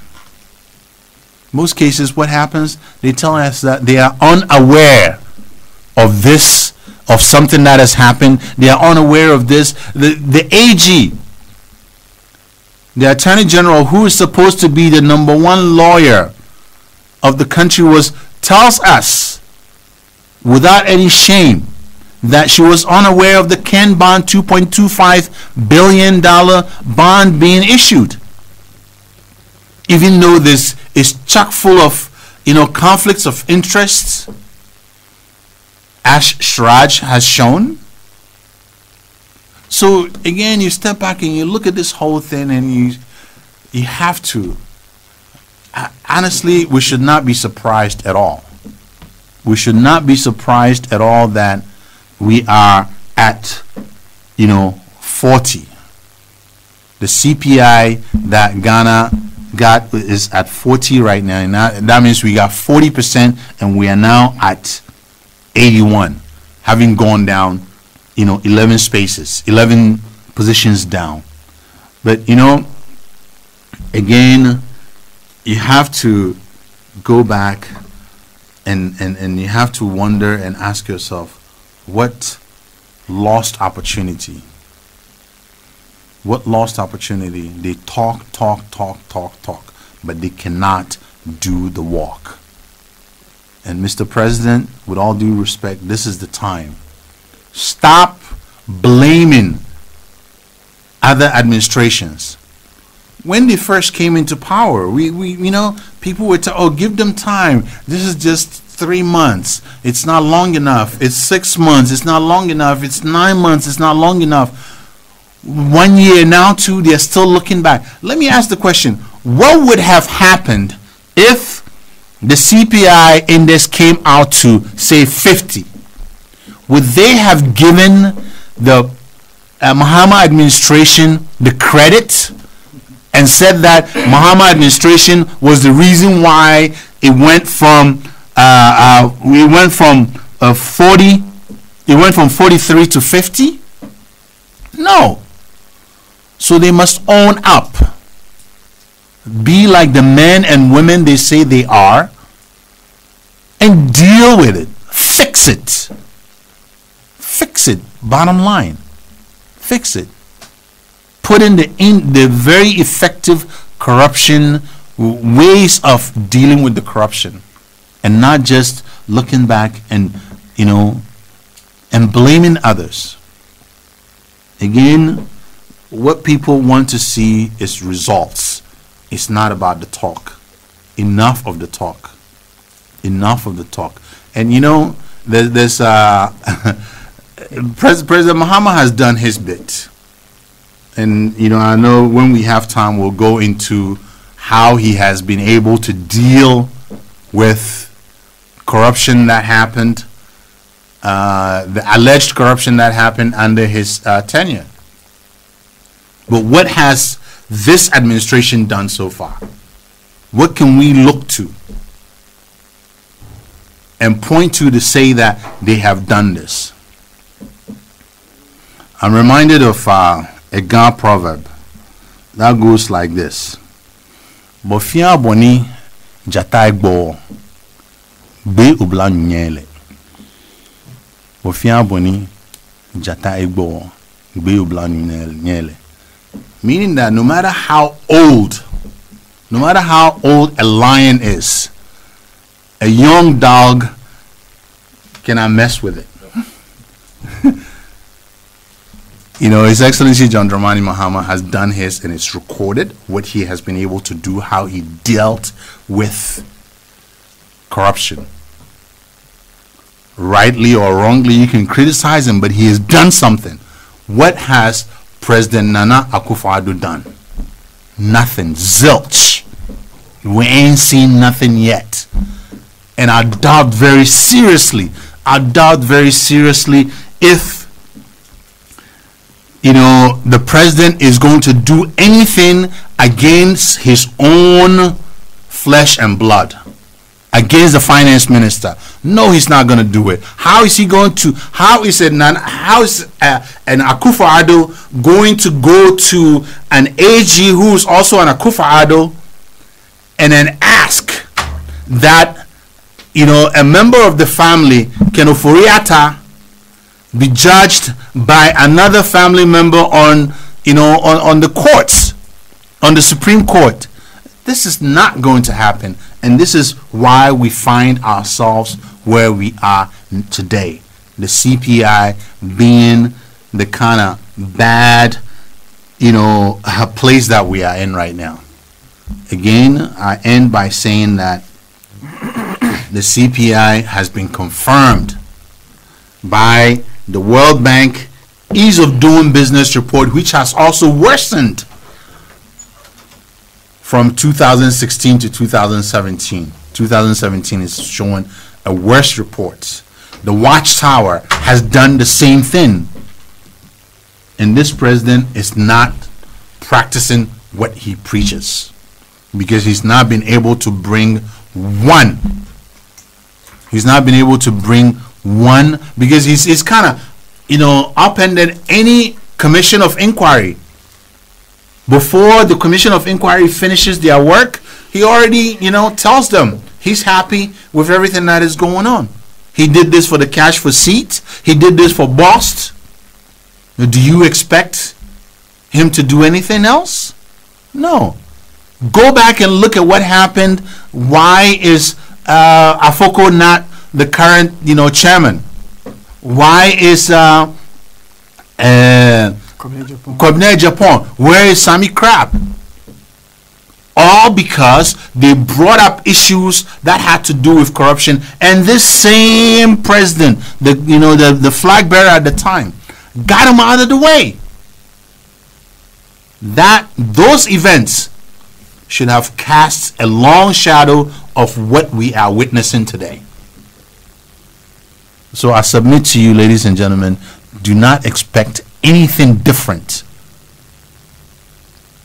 President Nana Akufo-Addo, in spite of all his beautiful talk and nice language and all those kind of things, he has not shown us anything. And I, for one, do not expect him to do anything different than what he has done. Thank you very much, Alhaji Haruna Rashid Ibrahim, the Executive Director for Development Challenge, sharing with us his thoughts on the latest Corruption Perception Index released by Transparency International. Go through a few text messages before I come to Ambassador Sampiyale. This one from Abdul Salam Kasaugu. He tweets and says, just look at the money the finance minister spent with his family and called it a bond. See the parasite Google, our vice president called Ghana Post GPS. Close your eyes and look at the heartbroken cash for seed scandal, etc. Yet this 419 government is still making noise. Habib from his home tweets and says, good morning to you and your panelists. CPI has exposed President Akufo-Addo big time. The corruption and thievery in his government is so clear that the blind person could see it. The president is the most corrupt president in the Fourth Republic dispensation. Commander in corruption. Jibril Salisu says, good morning to you and your panel, especially the Umbrella family. MPP as a party is not ready to fight corruption, but they are interested in frustration past government appointees and nothing else. From Swalisu, member of the NDC Brigade Tamale Central. You sent that one through, and a few others I will take the time to go through. This one from Lucy Quay. Lucy sends the message, Sami, thanks so much for bringing Mr. Batidam to the studio this morning. He's expose and understanding of the CPI is very deep. Until he explained, I did not know that it is only President Akufo-Addo's government that has brought down the CPI during its first year. It is the first time this has happened. Per the analysis of Mr. Batidam, during President Kufuor's first 2 years, it shot up. During Atamel's first 2 years, it shot up. How come only Nana Addo Dankwa Akufo-Addo has brought it down? It's a shame. Another one from Lydia Abiam. Lydia tweets and says, Sami, it's good that the man in your studio who used to work with GII was there. The explanation tells me that indeed something was in the cash for seat saga. If businessmen think that there is corruption in the country, it is the same businessmen who went and paid 100,000 Ghana cedis to His Excellency the President and his ministers that he has cleared, and the committee wants us to believe there was no corruption. Well, the CPI is telling us the cash for seat report was bogus. Those are a few text messages that have come through this morning. I'll come straight to Ambassador Sampiyale for your thoughts on the Corruption Perception Index as released by Transparency International. Sammy, thank you very good morning to all your listeners. But before I go on to the topic, I want to say that I was very much impressed about the performance of Radio Gold last week during the funeral of Alhaji Batuli. Indeed, it was at this funeral that many Ghanaians got the genesis of this unbeatable program, Alhaji And Alhaji.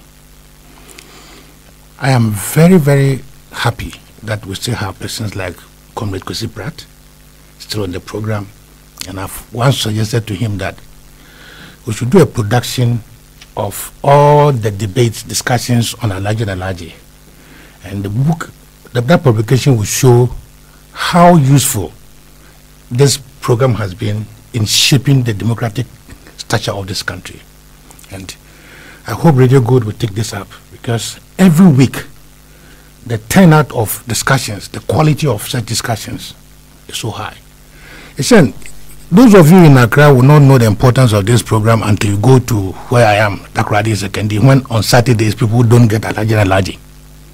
How they, keep twitching their radio sets to find where they can get Alhaji And Alhaji. And anywhere you go and I mention my name, oh yes, we have heard of you on Alhaji And Alhaji, shows the importance of this program, and I hope Radio Good will do everything to sustain it. Above all, the humility in which people were acknowledged of their contribution to the program was so above board. When it came to cross-exchange of Alhaji A.B. Husseini and Kwesi Pratt, who had done what to this program, it was very, very interesting. Of course, the name that escaped us was Dr. Tenedu. Tony, wherever you are, you have, you see, those days when you wanted academic, veracity, argued with, the venom of a tiger, that was Tenedu. So, Sami, this program must be sustained, and I still want to beg you to put together all the weekly discussions. It's not easy because of electronics. It's not difficult to do this, and then let's see how it goes. Coming back to this discussion, it is my friend A.B.A. Husseini who says that after the old man has spoken, what has a nephew got to say? After listening to the exposition of my very good friend Batidam, who over the years have been very steadfast, all emotionally attached to the fight of corruption, I think many Ghanaians, according to your text messages, now understand the issues at play. But indeed, if this year's Corruption Perception Index have done anything apart from what they have done, I would have been very surprised.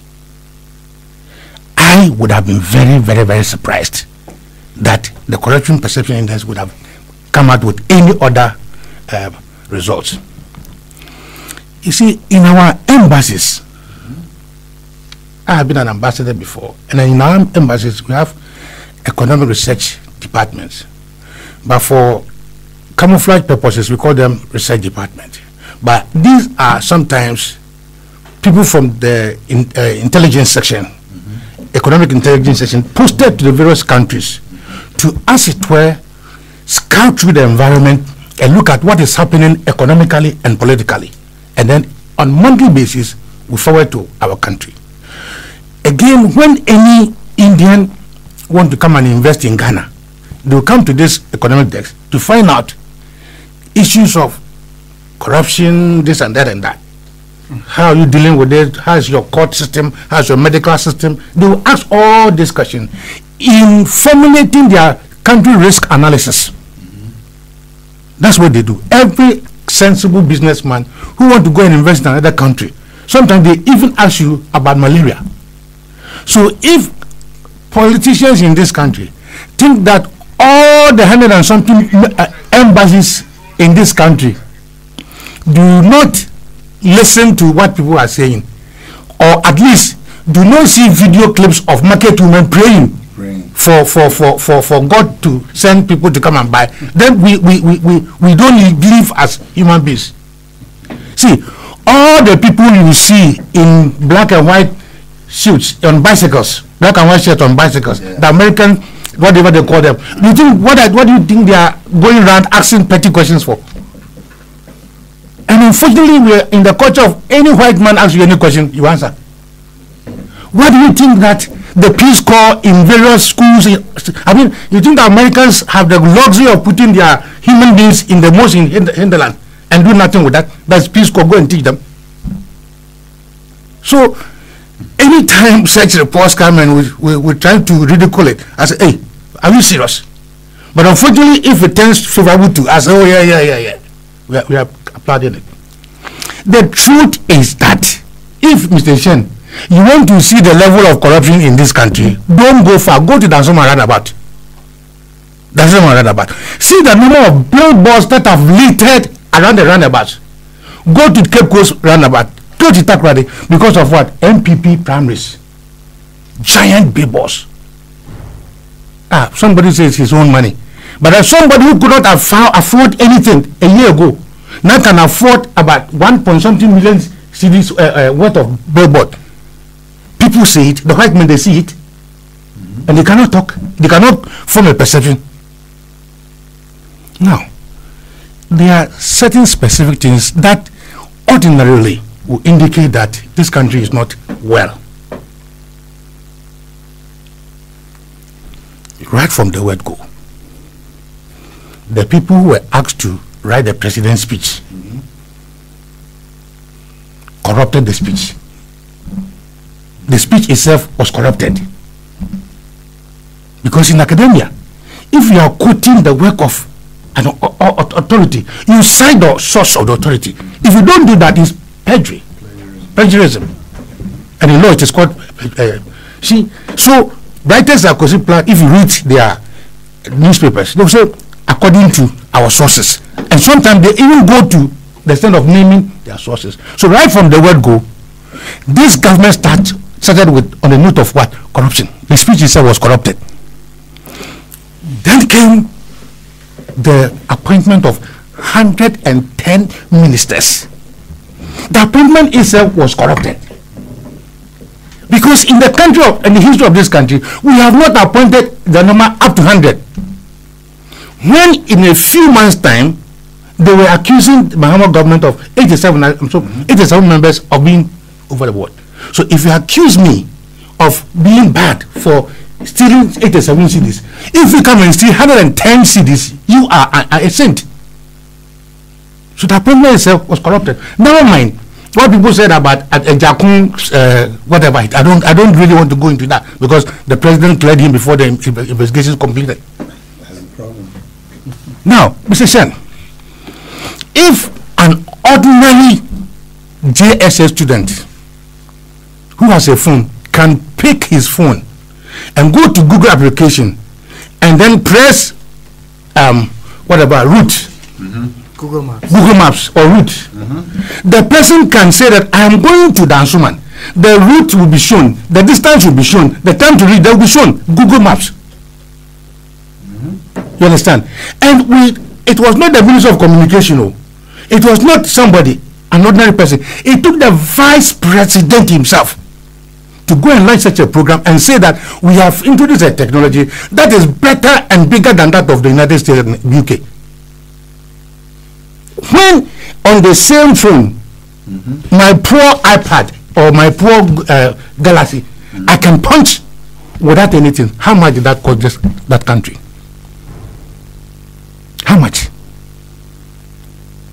Now, the president says proudly in a State of the Nation address, we have saved this country so amount of money because we were able to cancel out some tender bids.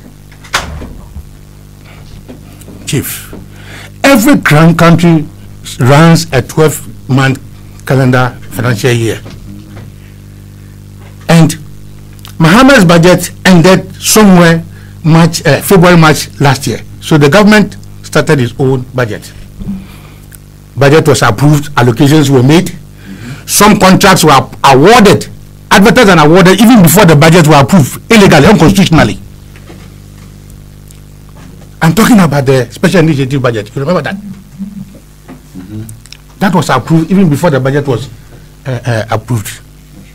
In America, you can't spend $1 without the appropriation bill. That is why sometimes the countries shut down.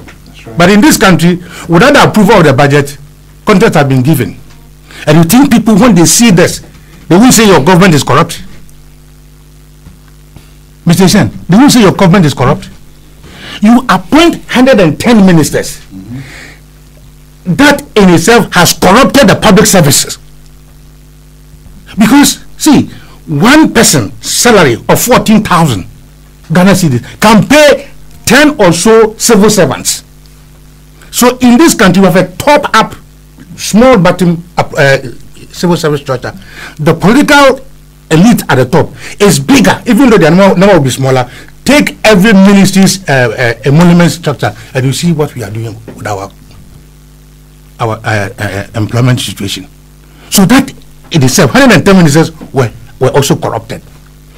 When the president was asked, his justification was that I'm in a hurry. This country has so many problems, and therefore we need more men and women to support me. Mr. President, the result is that you have increased the perception index. These 110 people, you know, have downgraded us from a C position to an F. 110 ministers. That is the result we have had.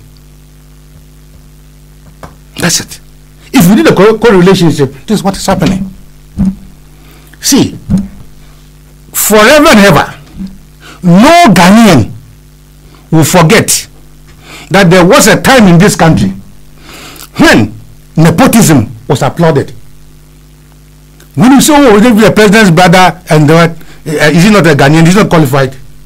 When in 12 months' time away, we could hear people say, hey, Muhammad's brother, even when the man himself was building the Tamamoto way free of charge, when he was dislodging the Kole Lagoon free of charge, say Muhammad's brother. Corruption, corruption, corruption, corruption.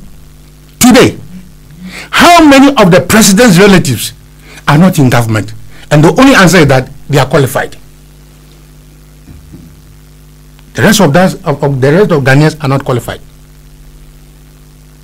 Mr. Shen,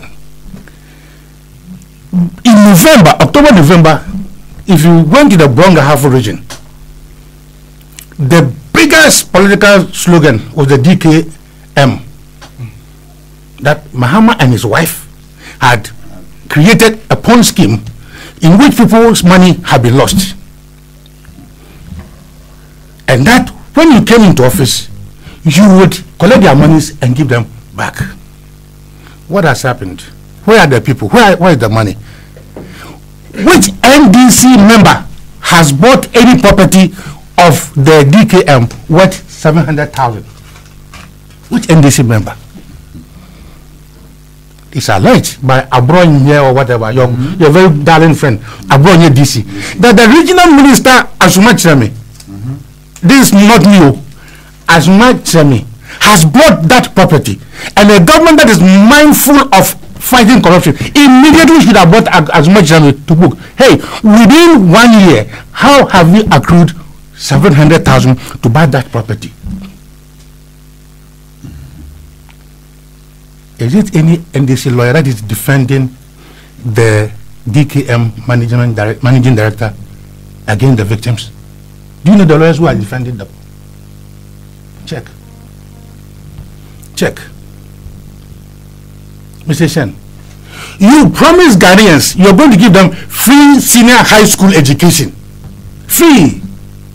So, in their campaign, you could see adults like me carrying 12 boxes. Adults like me carrying 12 boxes. And trunks going to school free. You saw it, or didn't you see it? Now the FSS has turned into a scholarship scheme. So when they ask ordinary Ghanaians about your view about the FSS, would they say you are doing good? Somebody sent me a message of the president standing in Takwa saying, me and me pay you madama Ghana for no, and this is one in say, me baby Google say, and yan no question. We don't say Galamsey is good, don't support it too. But if you go and give them that encouragement, and you come and say something different, do you want me to take you serious? Trust is important. Go to Takwa and see what is happening there. Go to Takwa and see what is happening there. You see, if the president said, I am going to support you to do your Galamsey, does he lie in his mouth to come and say, no, I'm going to fight Galamsey? When in your own backyard, Kibi, Galamsey is like nothing else. I am surprised that there are some people in this country who think everybody else apart from themselves is wise. I'm surprised. I am very, very surprised. Because if in the morning you are sitting behind your television and watching Adun TV, you understand? And you hear my good friend, my countryman, Kennedy Japan, saying that, Mr. President, if you don't know, let me tell you, not me, not Alhaji, my hometown man, Kennedy Japan, saying that he has report of people going to the Flagstaff for paying gate fee of not less than 20,000 to 30,000. And of course, no Ghanaian businessman will go and pay that thing. It must be a white man. And in American and European diplomacy, when you go to a country, whatever you do, they monitor you. So if you go and pay any money, you must go and indicate at the bureau that when I went, this is what happened here, that's what. Because if you don't and you go back, and any scandal comes out, they will take you from here and go and try you in America. That is a diplomatic norm. So those who take the money from the white man and go and pay as gate fee, do they think the people will not go and report to their embassies? It was not me who said it. It was Canada, Japan, who said they were taking gate fees. Yeah. Not me. See, Mr. Shen, this country is interesting, because you know I love reggae, and one of the songs that I love is "Whoever diggeth the pit shall fall in it." Whoever diggeth the pit shall fall in it. If you campaign strongly on incompetence and corruption, and then 1 year after the line, you have taken us from 30 something to 43, Mr. Shen, if Kotoko, are you following me? Kotoko cannot win their matches because of penalty, and they're relegated, then the coach answer is that the former coach should be blamed. Logic, huh? Common sense logic. You took the perception index from where? 40 something. What's the figure? 43. And now you are where? 40. Then you say we should blame Mahama. Of course, Mahama has become such a standard that anything that MPP does should be measured against Mahama's standards, including renaming his commissioned projects. Renaming his commissioned projects. But otherwise, why? Mr. Shen, otherwise, why? should a government take pride that I have issued a bond? The bond cannot be explained to anybody. People are challenging you. You say no, the bond is all right, but you cannot explain who owns a 5% share of the bond. You remember that there was fierce attempt to take Muhammad's brother's Exton cube because he's the brother of Muhammad. Not so, boss. You remember that Dana Bedapi, Kwame Dupra, and the rest were jailed in this country not because they have made any profit, but conflict of interest. Mr. President, where do you want to find evidence apart from the Commission for Human Rights saying that your cousin has exhibited gross amount of what? Conflict of interest? Where else do you want to pick that information from? Listen, tell me, where else? Now this country is a bond country. Every 6 months they are thinking of collecting the bond. And then the NPP friends of mine are glorifying these bonds. And these bonds are not translating into any project. These bonds are not translating into anything. We collect the bonds and we share and chop. Pay our 110 ministers. Buy them new vehicles. Hey, yes, you have reminded me. The old vehicles that were alleged to have been stolen by the NDC, outgoing NDC government, have they been retrieved? Where are those vehicles? Where are those vehicles?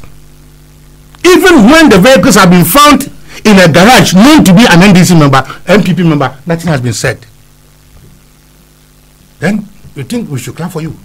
Oh, we will not import any new vehicles. Then the following week, a brand new Land Cruiser, customized, is at Cocoa Board.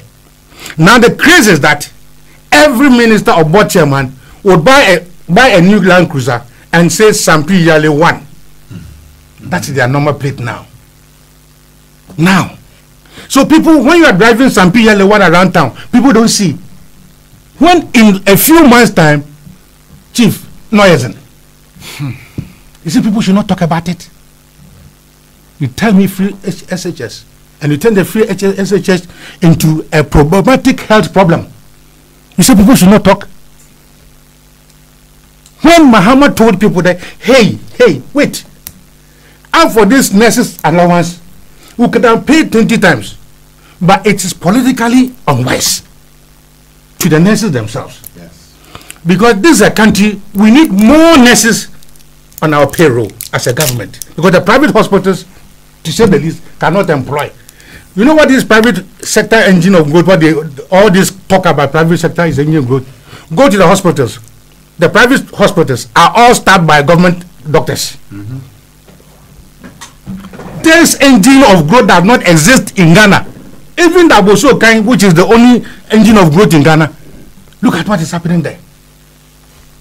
So you tell people, I'm going to bring free SHS. And out of that program, you know the result? Congestion. Yeah. You don't plan. And human beings die. We say we should clap for you because you have brought free SHS. People should not talk about it. Mr. Sen, did I hear the Vice President saying that they were going to construct one dam for one district? And that after some time, he said the rainy season, because the rainy season, they are not.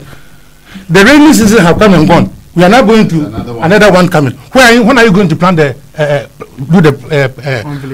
one dam? I have seen a video clip, a photo clip going out. People have started planting plantains in potholes. Potholes in Ghana. Plantains in the pothole. I'll go and plant some. I'll go and plant some to tell that, hey, as the one of Kasama, you understand? Oh, the money is there. It is only mismanagement. We stopped the IMF program. IMF not the other one. IMF not the other one. Mr. Shen, nothing worries me in this country. There are some people, because of political power, no matter what, whether it's good or bad, they support it. When you show them something, so Photoshop. See, recently, a house came up in the Damungo or some area, it was alleged that the house belonged to one of the deputy ministers. Any competent government would have investigated to establish this is the house. It doesn't belong to Alhaji, it belongs to Sampi Yale. Not so, that house is still there, unidentified. Meanwhile, people see workers going there. People see the owner going to the house every day. 6th March is coming, right? Yeah. 6th March is coming. Very soon, then it will be 61. Yeah. 200 million Ghana cedis. In Kanu 2 billion. Chief, ask me. The whole of Job 600, Kwesi will tell you how much it was used to build. 600, Job 600. Collected 200 million cedis. Gave it to 2 young men. The 2 deputy chief of staff. You know what they use the money for? They pay somebody to go and stand on platform to recite a poem. To recite a poem. And they pay that person 2 billion. 2 billion. Right? Have I heard my friend, my teacher, that he was given a sole contract to, legal consultancy for the Kent bond that never was? And know how much it cost? $70,000. $700,000. This is the Occupy Flagstaff House. This is Occupy Ghana. Right. He who liveth in a glass house should not throw stones. To say that, oh, you are going to issue a bond. There's no conflict of interest. There's transparency. The bond has been issued in accordance with the Constitution and the law. So, green light. Meanwhile, the outcome of that consultancy is that the bond is fraudulent. Yeah. So why shouldn't we, as Ghanaians, ask you to refund our 700,000 cedis? Yeah. Why shouldn't we ask you? And now you don't have any shame. Your wife is being paraded for higher appointments. We don't have the mouth to say. We won't say it. Hey, where are my friends? Lawyers for change. Where are you? Why are you not talking? Now, the first time in this country, 87% of law students failed in their exams, and they're president. Where are the lawyers for change? See, I am worried, deeply worried, because of the youth of this country. Because our age, this is not what Kwame Nkrumah left us. And we should do and leave something better for our youth. What are we leaving them? We have made our youth Facebook, WhatsApp experts. Now, on every phone, there are about hundreds of WhatsApp pages. That's all our youth. We are leaving them. We have got the youth, all the powers they have. Why can't we use the energy of the state to do something for the youth, rather than take bonds, chop it, which they will come into to pay 25 years? Mr. Sen, let me end by experience. You know the small country called Mauritius? Mauritius? Apart from sugarcane, they don't have anything. But they're very close to India.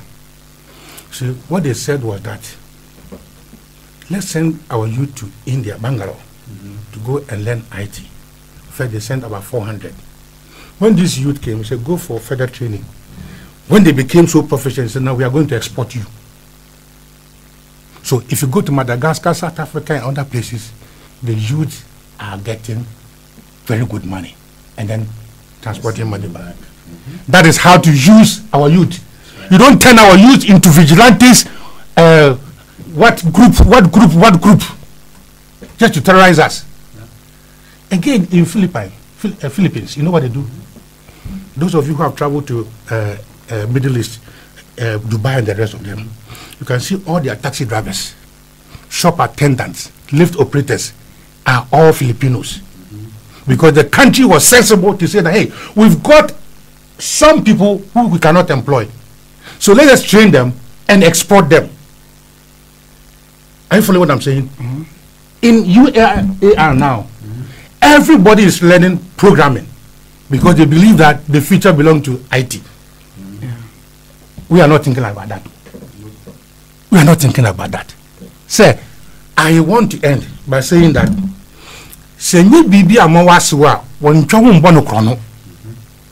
if you met a corruption index you cannot maintain, don't worsen it with your 110 ministers. Thank you very much.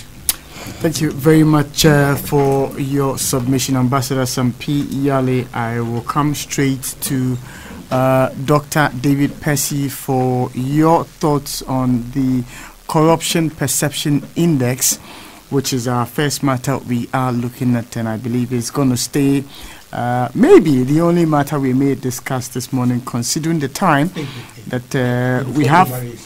Yes, we have 8 more minutes before we hit the top of the hour. 11, even if Dr. Percy decides to take about 25 minutes to have a submission, and Mr. Pratt takes about 25 to 30 minutes to have a submission, it would have been done with the show in terms of the topics we had outlined for this morning. Dr. Percy, good morning. Good morning. I don't intend to spend more than 10 minutes on this matter. Okay.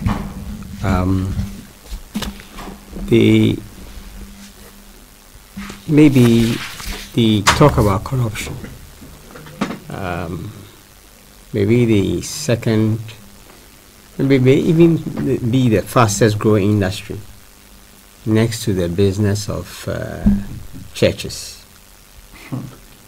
And it's noteworthy that his first year in government, on practically every occasion, our president spent time talking about it. But anybody who has observed our president knows that he's good at talk. And that we can expect very little action. A point was made, I believe, by Mr. Basilam that in the past, when you had,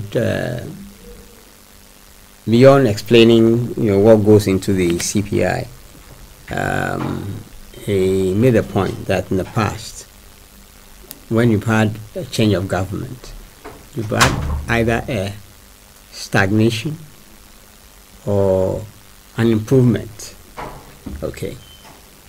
I certainly can testify to what happened in the wake of the MPP coming to power in 2001, and then President Kufuor's statement about zero tolerance.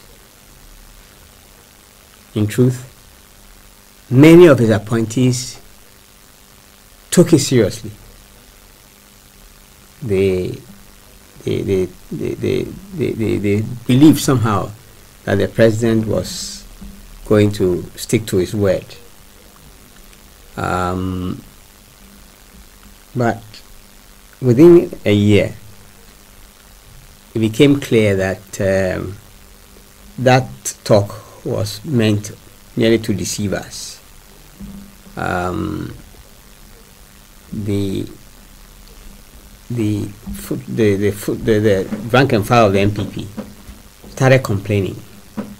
The tactic that was being used was that they said their party was using old contractors and businessmen from the past, okay, on the basis that they were the persons who had experience. And so there was a protest in the rank and file, and I believe in September there was this famous meeting that was organized. I don't know whether the setting up of the Office of Accountability preceded it or came after it. Now, the point I want to make is that the business of corruption is rooted in a system of politics.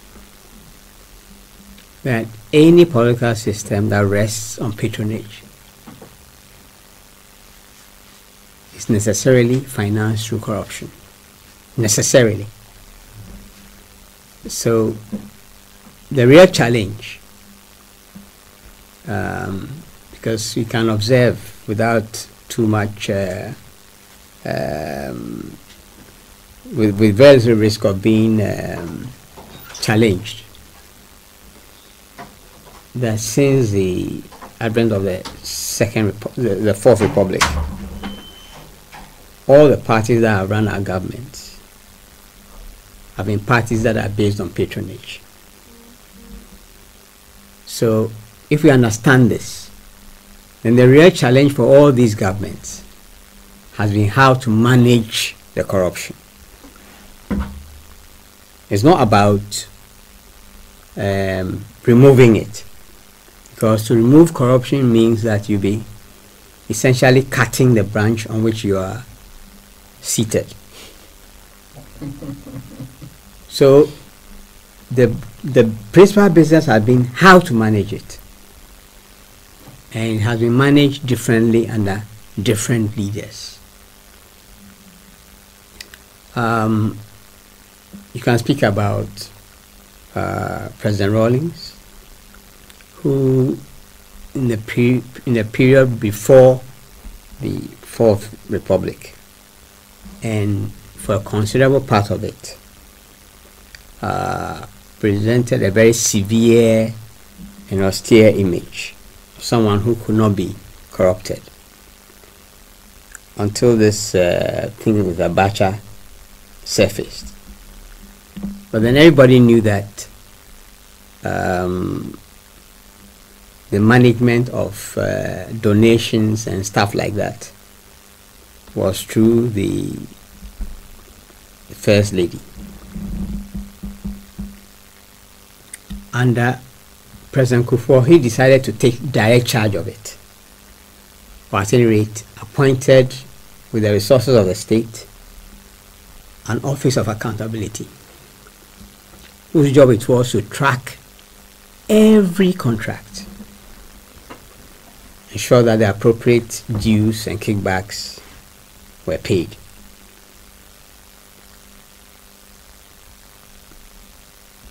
Now, under President Mills, it was laid back. It had nothing to do with it. Of course, the party could not have been financed.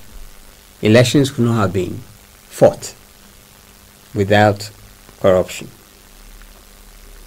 And I can put out my neck and say that if you take every public official who is elected, who has to face an election, you can be assured that at least 2 to 3 days out of every working day, every working week, is spent on the business of setting up contacts to ensure that resources can be mobilized for whenever. So, if we are really interested in dealing with corruption, okay, then we have to address how parties finance and maintain themselves. Because without that, it is not possible to generate the political will to address the problem. Now, corruption is an important problem. It worsens the conditions of our working people. It is not the principal problem, but it worsens, and in essentially it corrodes the public spirit. Okay, and this is why it has to be addressed. Secondly, we know how to deal with it.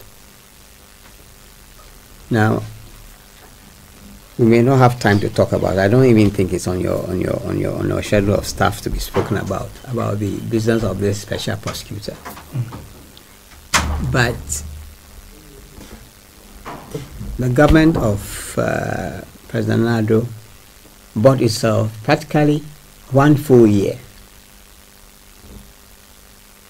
by holding up the specter of quote unquote, the Office of Special Prosecutor as some measure that would deal with the problem of corruption. It's a complete nonsense. You deal with corruption by ensuring that the workings of public bodies and officials are according to a certain standard that is stated and known. Standards. So you go to a public office, you want a passport, you should know how long it should take if everything is in order. Okay? If things are not in order, the public officials have a certain period within which they bring it to your attention so that you rectify it. Okay? So you can say that if you take an application for a passport and everything is okay, it should take 4 working days. Say.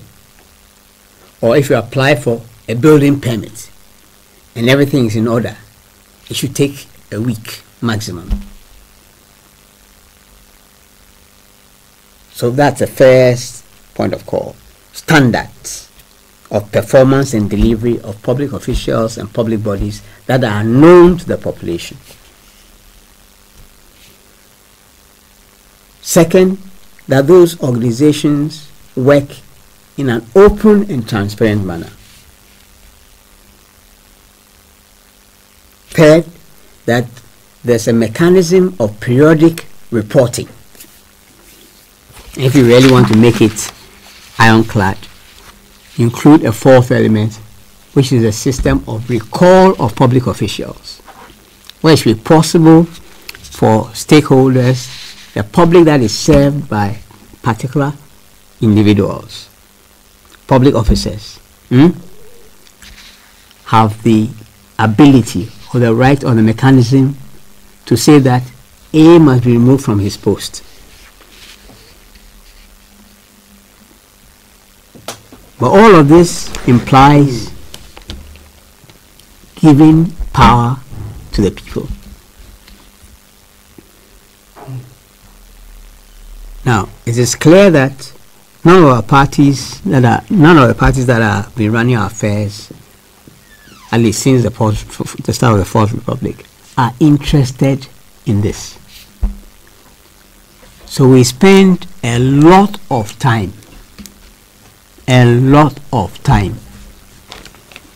going over the same issues and creating the illusion that somehow matters are going to be different when they are not. Okay. But having said all of this, I, as an individual, am very struck by how threadbare and how this posturing by our president has been so exposed within a very short time. Like I said, I don't think that any president has spoken as much about corruption as our president has before he became elected and since. But it is clear that it is all talk. Okay? I'm feeling a bit charitable this morning. Otherwise, I'll describe him as a con artist. No. Because that's really what this is about. The government of Ghana have been conned into believing that one, as an individual, he's incorruptible. That's nonsense. And there are public records to prove that. But now, he has power, has gone his way to power, and now all he's doing basically is to deploy a very powerful machinery of propaganda and spin to manage public perception, at least the perception of Ghanaians If you are going to read what goes on, okay, I recall that under Mahama, it did not take candidate Akufo-Addo very long to place the charge of corruption directly at the foot, on the head of then President Mahama. It did not matter where it happened, what had happened. It was the first point of call was President Mahama. Right? I'm struck by how successful this president has been. In spite of the fact that many of the corrupt schemes, certainly with the Ken bond, with this cash for seat matter, have been initiated by him and the presidency. Opposition keeps talking about his appointees, which is clear from all the information that he is right at the heart of it. I ask myself, what is it that is happening? So in all of this nonsense, where our president has become the declarer-in-chief, people still keep talking about his appointees. It's as if he has no part to do with it. He's not involved in it. He does not have responsibility. Because above all, if you want to address the problem of corruption, it requires political will. That the determination of the number one person, number one leader, that should be addressed. But as I've said, if the party is organized on a patronage principle, it's a non-starter. Now the other point too about corruption is that if it appears that in the countries of the South it is more pervasive, right? Well, that's only to the extent that corruption in quote unquote the so-called developed countries is formalized, legalized. The work of lobbyists is recognized. Okay, so in a certain sense, it is an even open process. Trying to influence the policy of a government or an agency. It is true lobbying. So it is regulated. Is corruption all the same? Okay. Now, in all of these political economies, whether developed or underdeveloped, so-called third world, the political system itself is corrupt. It is rigged to exclude the majority working poor.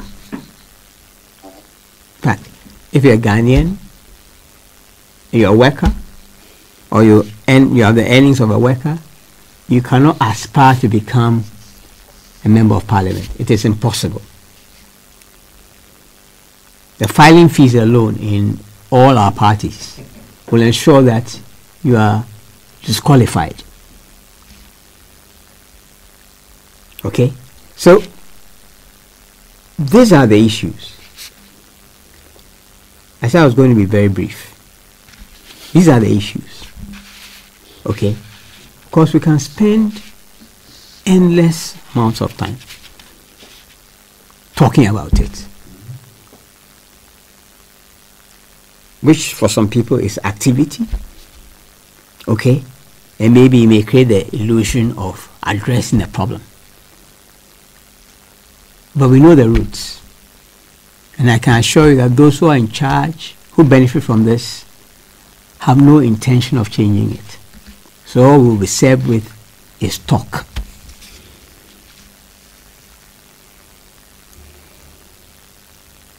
Even for the so-called developed countries who appear to be so keen on these matters, because they're basically dealing with the perception of foreign businesses, right? I'll be more interested in perception of local businesses. What do they have to say about the workings of our government, about the impediments that are put in their way, whether it is ethnic or other considerations? Okay? I have no difficulty with the problems that foreigners face. But for me, the more important thing is what local the hurdles and the barriers to local investment. Because it is only through that we can take charge of our lives.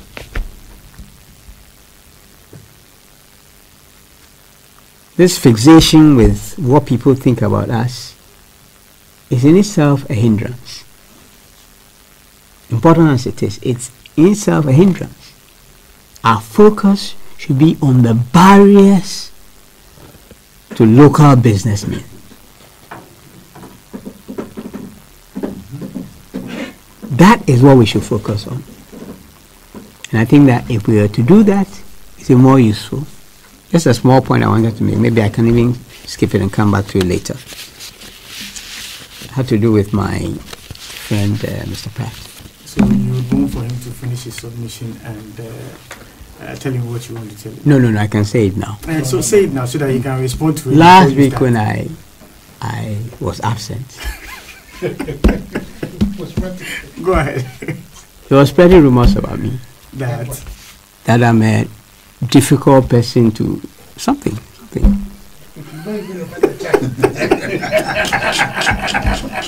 He said, even though the person nobody can control is on the program. That was a compliment. Is that so? Yes. That wasn't how I heard it. You didn't hear well. I heard it in Takrade. Okay. I hear you, lawyer. I'm a good witness to that. I listen to it. I hear you, lawyer.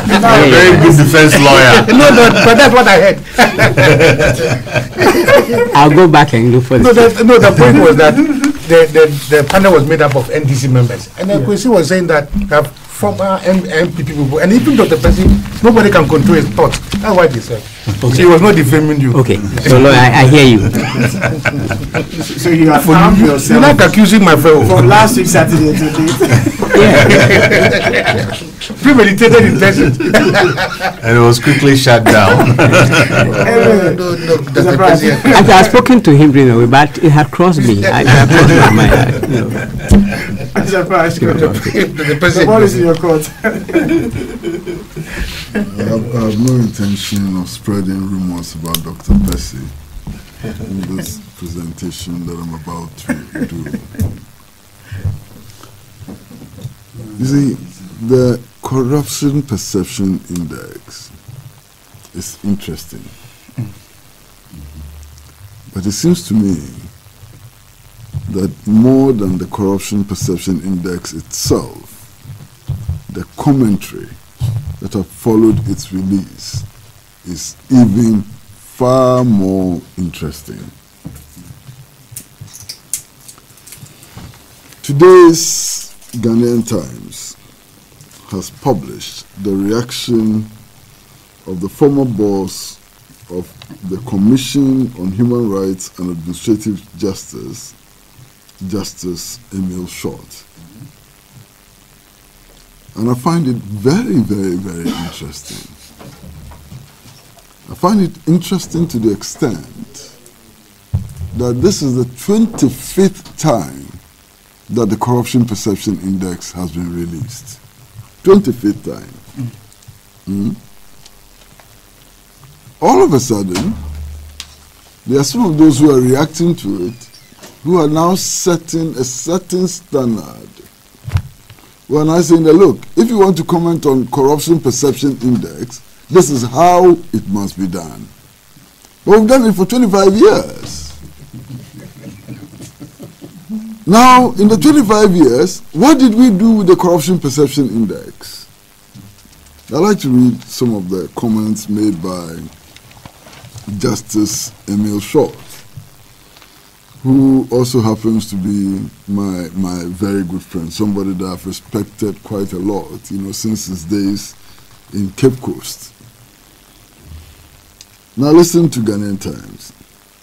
A former boss of the Commission on Human Rights and Administrative Justice, Justice Emil Short, has advocated a holistic approach to deal with corruption in the country as the two major political parties, the NDC and the MPP, engage in a blame game over Ghana's poor performance in the 2017 Corruption Perception Index.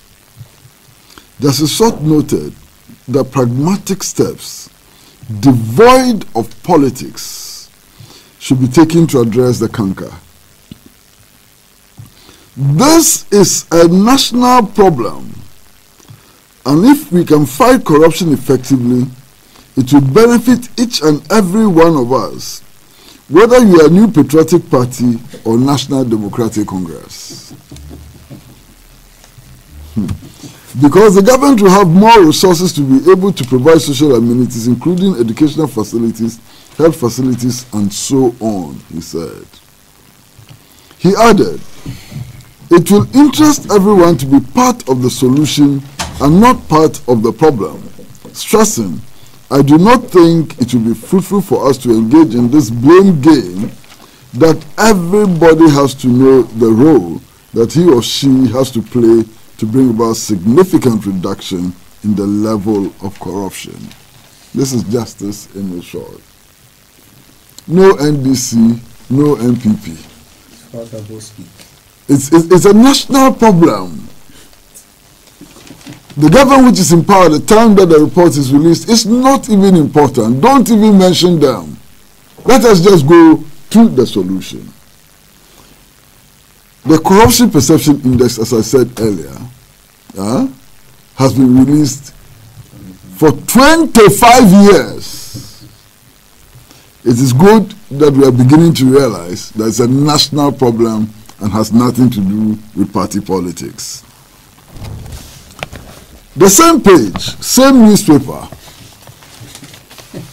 is a reaction from His Excellency, is it Flight Lieutenant of Mr. former President Jerry John Rawlings. When approached by reporters, he says that he doesn't even know that the Corruption Perception Index has been released. He's not aware. In fact, the headline says, Rawlings, I'm unaware of CPI index. Let me read small. Former President Jerry John Rawlings has said he's unaware of the latest Corruption Perception Index indicting the government of Ghana of doing little to fight the canker.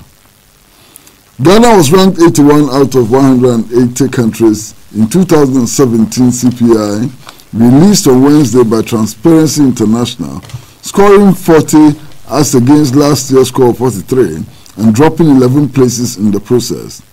It is Ghana's worst performance in the last 6 years in its fight against the canker. Quizzed on the latest CPI, Flight Lieutenant Rawlings, who is widely known for his abhorrence of all forms of public sector corruption, stated that he is ignorant of the latest index. I'm not aware of it, he said, on the sidelines of the state burial of Professor Francis Kofi Ampenin Alute in Accra on Friday. He is not aware. He doesn't know. And then he quickly goes on to talk about the appointment of Mr. Martin Amidu as special prosecutor. And he emphasizes that this is the greatest indication of President Akufo-Addo's commitment to fight corruption. This is Flight Lieutenant His Excellency Jerry John Rawlings. And there are many other reactions, but I think that these two reactions serve the purpose.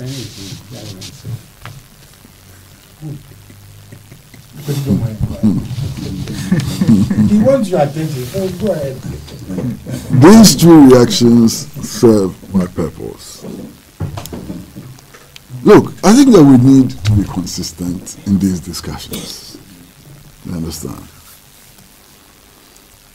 Consistency is very, very important.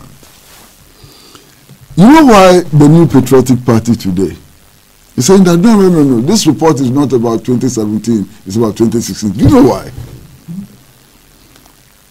Because the communicators of the party, the propagandists of the party, the leaders of the party, remember what they did with the Corruption Perception Index in 2012, 2013, 2014, 2015, and 2016. They remember clearly what they did with it. And they do not want the same thing to be done to them. So, what can they do? Oh no, it's not in our time. It's in 2016. You understand? It is because it is difficult to be consistent if indeed the report is about 2017. Because if the report is about 2017, then what they did with the report in 2016 will have to be done with the report in 2017. And because they cannot do that, they are running away from the year, from the date. I hope you understand what I'm saying very clearly. Yeah.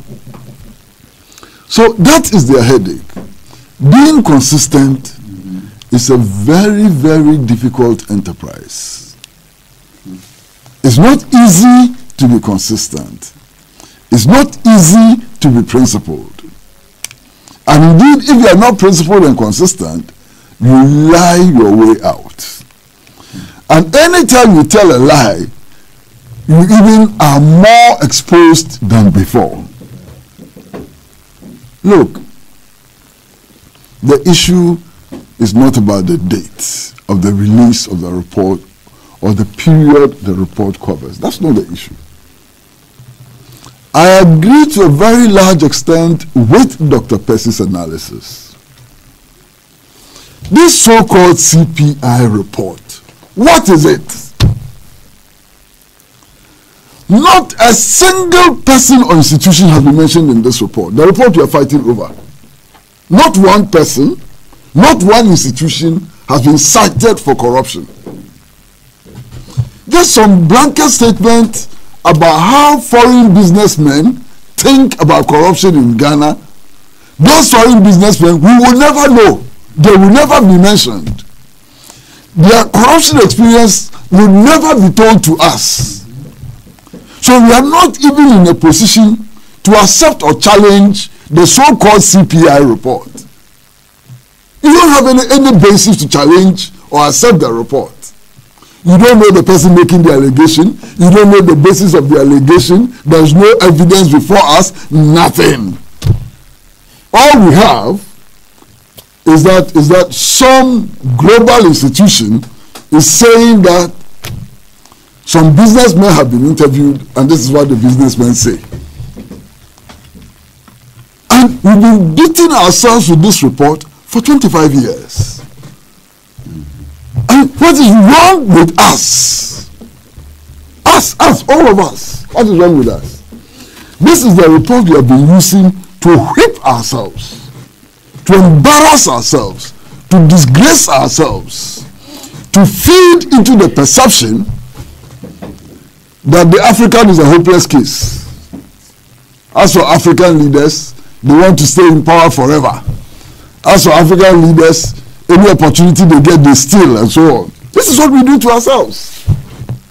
I mean, incredible. Listen very carefully, my brother. Listen very, very carefully. Why are we worried about what foreign businessmen, whoever they are, we don't even know how foreign they are. We don't know whether they are Togolese businessmen or Nigerian businessmen or businessmen from Iceland. But why are we worried about what foreign businessmen think and not what Ghanaian businessmen think? And this is the point that Dr. Percy made, and I salute him for it. who should be our priority? Local businessmen or foreign businessmen? What do you think? In any case, when you are talking about perception, of course, we've all come to accept that perception has its own reality. Even though that reality may not be grounded in facts and grounded in evidence, perception has its own reality. We've all come to accept that, so I'm not going to beat that any further. But you see, what is it that feeds into perception? Racism is a key ingredient. If you interview businessmen who are racist, who believe that the black man is incapable of anything, and as for black men, all they do is to dance and steal and so on. If they have that bias itself feeds into the perception. You understand? So you can have a perception on corruption which is highly influenced by racism. But here, because we don't know who is making the allegation, we cannot even test to find the extent to which racism plays a part in this perception. You understand? Then you can have businessmen who come into your country, and because of their own countries of origin, they expect to be treated like lords and queens. If you refuse to accord them what they expect, to be treated as if they are lords and queens and so on, they go about maligning you. Indeed, it was this very week that I listened to Konkonsa on this very station. And Konkonsa was talking about the memoirs of some medical personnel who had come into this country to do internship. And I heard Konkonsa say that the description of our airport and so on that the woman gave, I mean, he couldn't come to terms with it because he knows our airport. And the description that the woman gives of our airport is shocking as far as Konkonsa was concerned and so on. I listened to that only this week. Imagine this woman granting an interview on corruption in Ghana. What would she say? And is that what we should be worried about and so on? Look, I don't think that there's anybody in this country who thinks that corruption doesn't exist. I don't even think that there's anybody in this country who says that corruption is not a major problem. And when Dr. Percy and others formed the National Reform Party, I listened to their leader, Guzitando, describe the impact of corruption. And Guzitano then said that about 10% of all public expenditure ended up in private pockets. That's a huge amount of money. It's more than that, actually. Yeah, but that's what Guzi said at the time. 10% of all public expenditure is huge. It may explain why we don't have enough hospitals. It may explain why there are potholes in our streets and so on. So corruption is a major problem which needs to be fought and so on. But what is our measurement? Our measurement is foreign businessmen what they think. Abba. Why? You understand? Now, for example, I mean, when the index was released, one of the very first things I heard was that, oh, this is about 2016. It has nothing to do with the Akufo-Addo government and so on. Then I said, my goodness, what is this? Fortunately, immediately after I heard this, I tuned to Radio Gold. And my friend Peter was interviewing the public relations officer of the Ghana Integrity Initiative. And he said that, look, there are 14 international organizations which conduct surveys and so on. And that it is their reports which are aggregated in order to come up with the figures and so on. And he mentioned many of them, including World Bank and Economic Intelligence Unit and so on. You know, mentioned all of them. I said that actually, for this report, they did not use all the 14 organizations, their surveys, their reports, and so on, the opinion polls and so on, and that they actually used 9 out of the 14. And that 7 of the 9 were conducted in 2016. 7 of the 9 were conducted in 2017, and 2 of the 9 were conducted in 2016. Abba. So, and then I had the opportunity of reading the notes which accompanied the release of the CPI. And it spoke about several things, bus branding, and other things, a few other things. But then, in addition to all those things that happened under the Mahama administration, it also spoke about the cash for seed scandal. It spoke about the allegation that the Minister of Energy had bribed Parliament. It spoke about the bust problem. It spoke about many other things that actually happened in 2016. Oh, I'm getting confused with dates. In 2017, spoke about many other things that happened in 2017. Yeah. Now, fortunately for us, today we've had Daniel Batidam on this program, and who is saying that those notes really are somebody's attempt to explain the figures and so on, and that we should not couple the CPI with those notes and so on. So I dismissed those notes. But what is interesting is that whoever found it necessary to write notes that explains the CPI used later examples in 2017. You know, that for me is the critical thing. Now, since this report came up, and if you're talking about reactions, many people, as soon as you mention CPI and so on, they say, oh, Mr. Martin Amidu has been appointed. And I wonder whether they are actually listening to Mr. Martin Amidu himself and listening to His Excellency the President.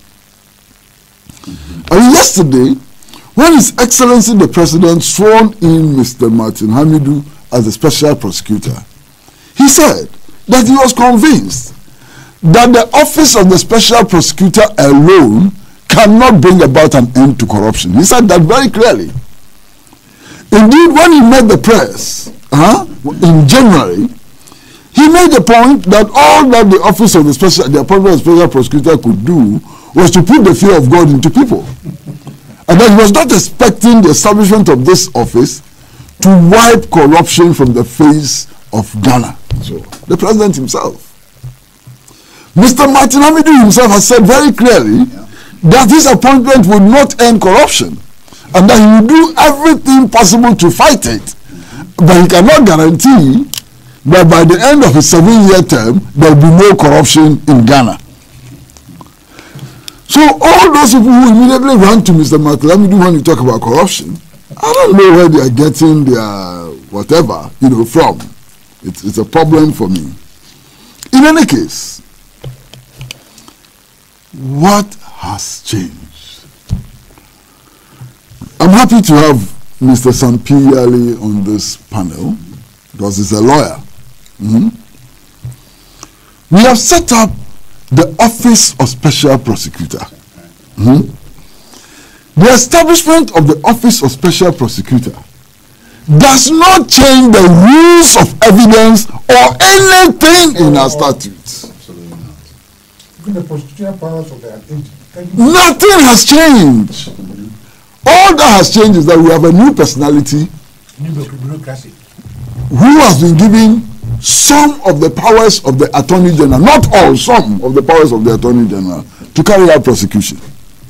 He will still have to present his evidence before the same judges who existed before his appointment.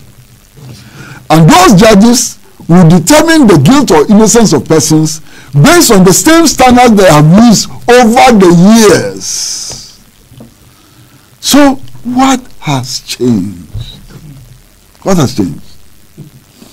Look, unless we are saying, and if you're saying that it will be most unfortunate.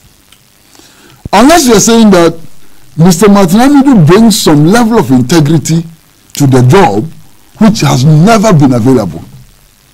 In which case you'll be saying that the Attorney General is not a woman of integrity. You understand? And I've said on several platforms, there's a great deal of respect for the current Attorney General. I am convinced that she's a woman of integrity. And I'm convinced that her level of integrity is not below that of Mr. Martin Amidu. You understand? Now, if that is the case, then the establishment of the Office of Special Prosecutor, what does it do? Even in terms of integrity and so what does it really do? The Attorney General has said on several occasions that she doesn't have the number of lawyers which will make her perform effectively and efficiently. That she needs about 600 lawyers in her department to be able to perform efficiently and effectively. As at now, she has only 50% of what she requires to carry out effective prosecution and so on. So if you go and set up an Office of Special Prosecutor, and that Office of Special Prosecutor also does not have the number of required lawyers and so on, you haven't done nothing, you have done 10. I hope you understand what I'm saying. You haven't done focal, true. You understand? Now, the Attorney General is saying that her staff are underpaid. Are you setting up the Office of Special Prosecutor to pay the staff there far more than those in the AG's department? And what will the rationale be? May you not in the final analysis create a condition for the exodus of lawyers from the Attorney General's department to the Special Prosecutor's office?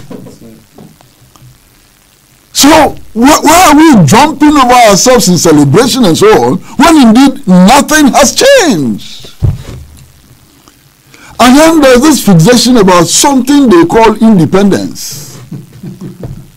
You know, look, sometimes I like to go back and read the manifestos that the different political parties presented for the elections. I like to go back and listen to the electoral promises they made and so on. The NPP did not promise in the campaign to set up the Office of Special Prosecutor. That's not what the promise was. The promise was that we were going to get an independent machinery for the prosecution of cases of corruption. Independent. And indeed they argued that because the Attorney General is an appointee of the President and sits in cabinet and so on, the Attorney General cannot be expected to be independent or will not be perceived to be independent. Now, you have a Special Prosecutor who is also appointed by the same President who appoints the Attorney General. So, the independence has collapsed. And because the independence has collapsed, that is why the emphasis now is not on independence but special. So the campaign promise has actually not been fulfilled. That campaign promise has not been fulfilled, and I think it's important that we understand that very, very clearly. Now, you see, me, like Daniel Batidam, Daniel told us that he thinks that Mr. Martin Amidu is qualified. I think he's qualified. He's been Attorney General before. He's one of the best known lawyers in our country today, and so on. He speaks commitment to the fight against corruption and so on.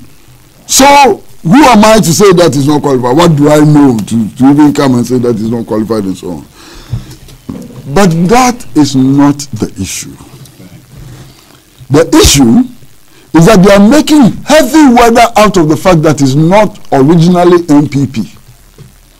And indeed, during his swearing-in ceremony yesterday, he made it a point to repeat that he comes from a social democratic background. Why is that necessary? That is necessary because the whole thing has been crafted in such a way as to suggest when he's pursuing NDC people that he's only following the law. And that NDC people are his own people. that he himself is an NDC man, and therefore, if he's chasing NDC people, it's not because he's politically biased. That's the whole thing, how the whole thing has been crafted. You understand? That's how the whole thing has been crafted. And I find that most unfortunate. You know, how we can set up such an important national institution on the basis of a certain prejudice, that if one comes from a certain political party, then one is necessarily neutral, or one would necessarily follow the law, and so on. That's a huge problem that I have. Now, be that as it may, what are the major causes of corruption? And let us be dispassionate about it.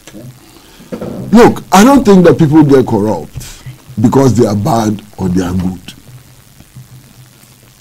I think that corruption is institutional.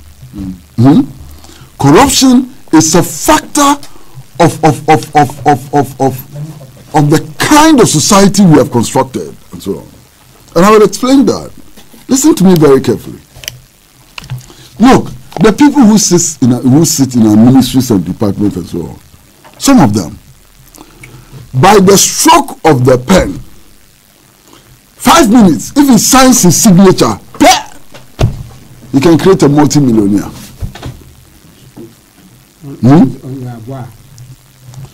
These chief directors and the heads of departments and so on, one signature of his or hers creates a multi-millionaire.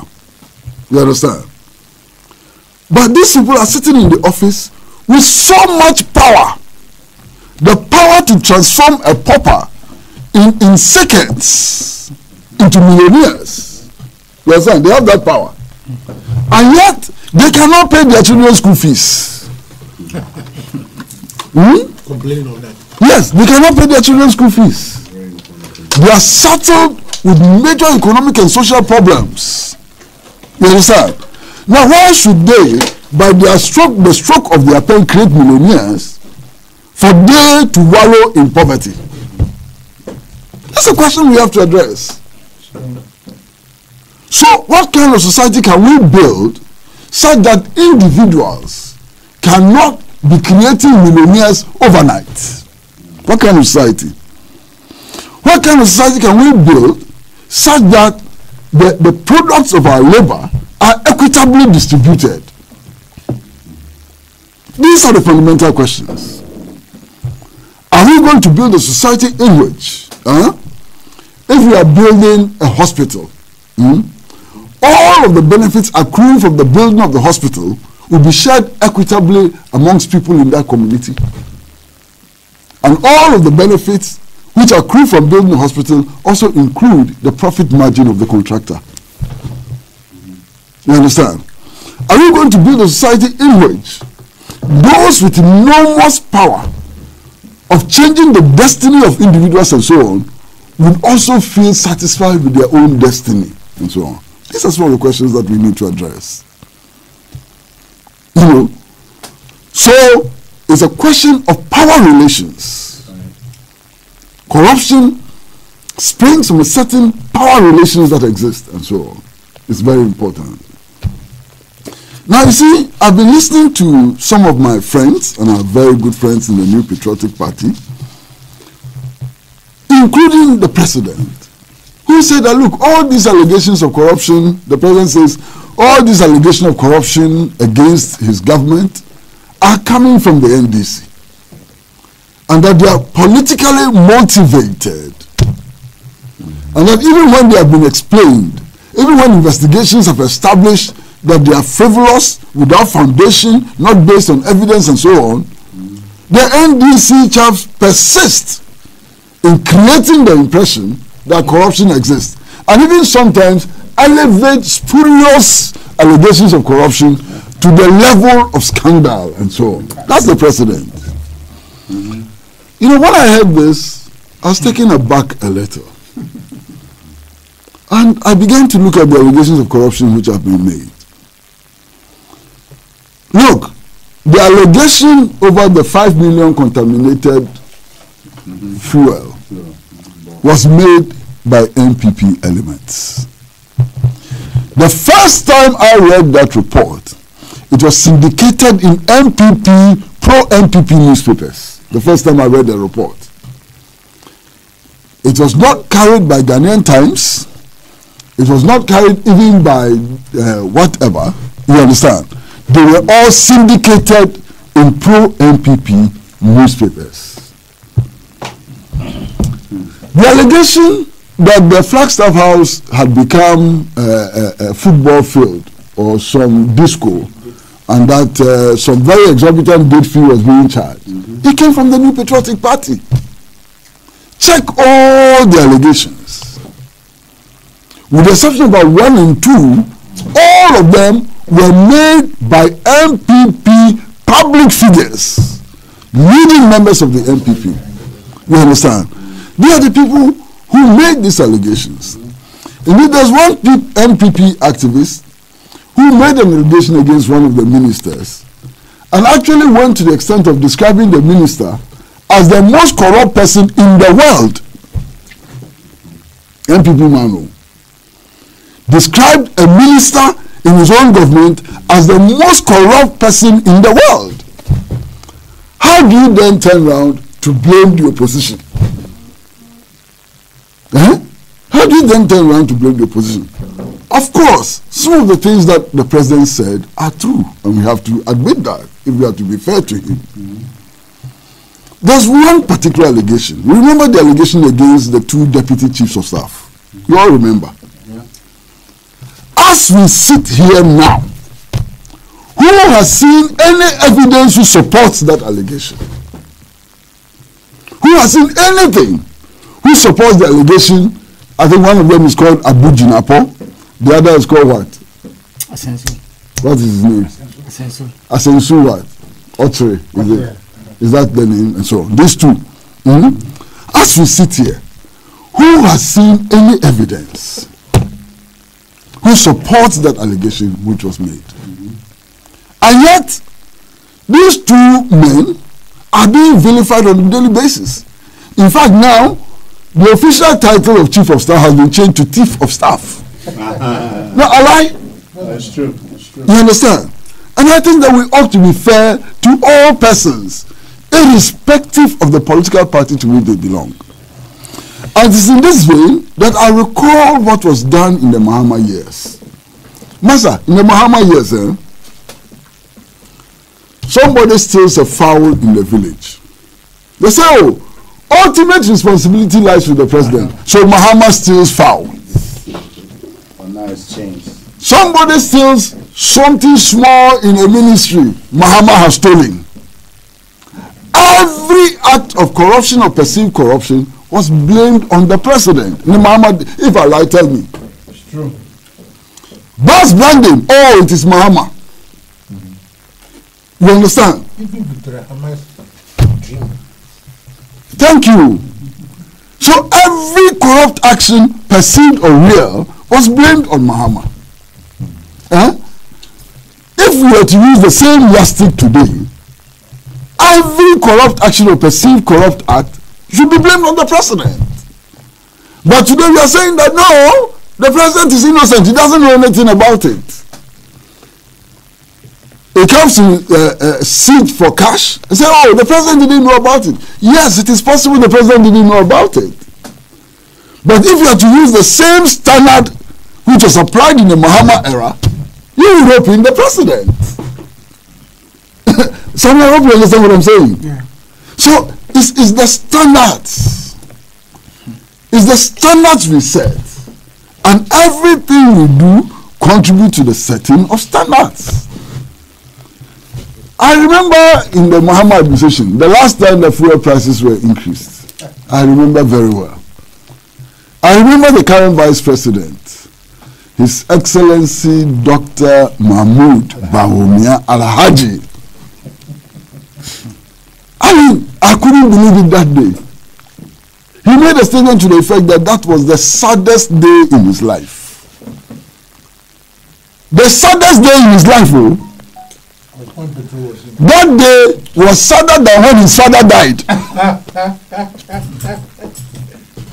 Vice President Alhaji Dr. Mahmoud Bawumia, when the price of petrol was increased, he said it was the saddest day in his life. And that showed the insensitivity of the Muhammad administration. And went on and on and on. Anyway,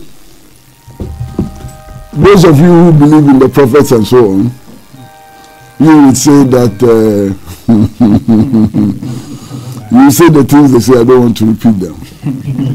You know, that God being so good and so on, the tide changed. And today, Alhaji Dr. Mahmoud, His Excellency Bawumia, is the Vice President of Ghana. The price of petrol per gallon in December 2016 was 14 cedis per gallon. Today, how much is it? 22 cedis. And it's not the saddest period in his life.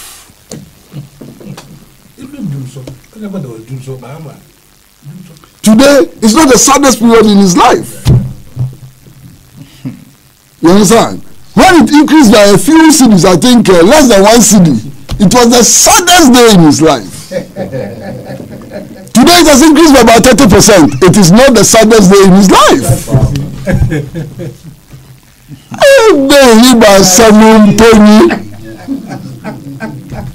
Politicians, they will kill us. What is this?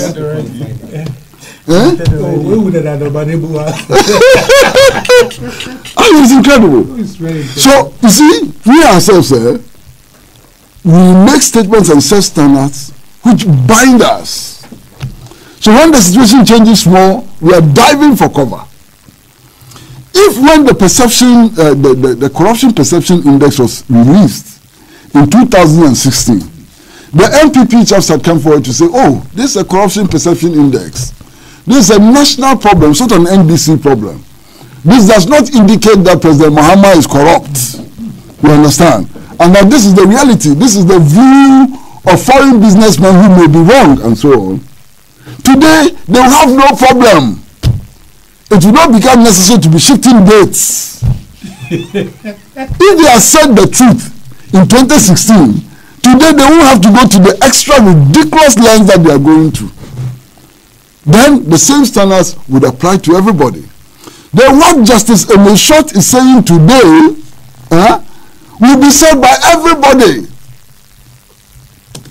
But because when he came in 2016, they saw it as an opportunity to drag President Muhammad out of the Flagstaff House and to put themselves inside the Flagstaff House. They've created this situation that we are all having to grapple with. Corruption does not have party colors. My brother, corruption, it doesn't have party colors. You cannot have any political party that has only angels in its leadership and file, its rank and file. Every political party has some bad nuts. In every political party, there can be corruption. And corruption, wherever it rears its head, needs to be tackled. You understand? And if we all adopt that attitude, if we all accept the formula of Justice Emil Short, perhaps we'll go somewhere. But you know, some people,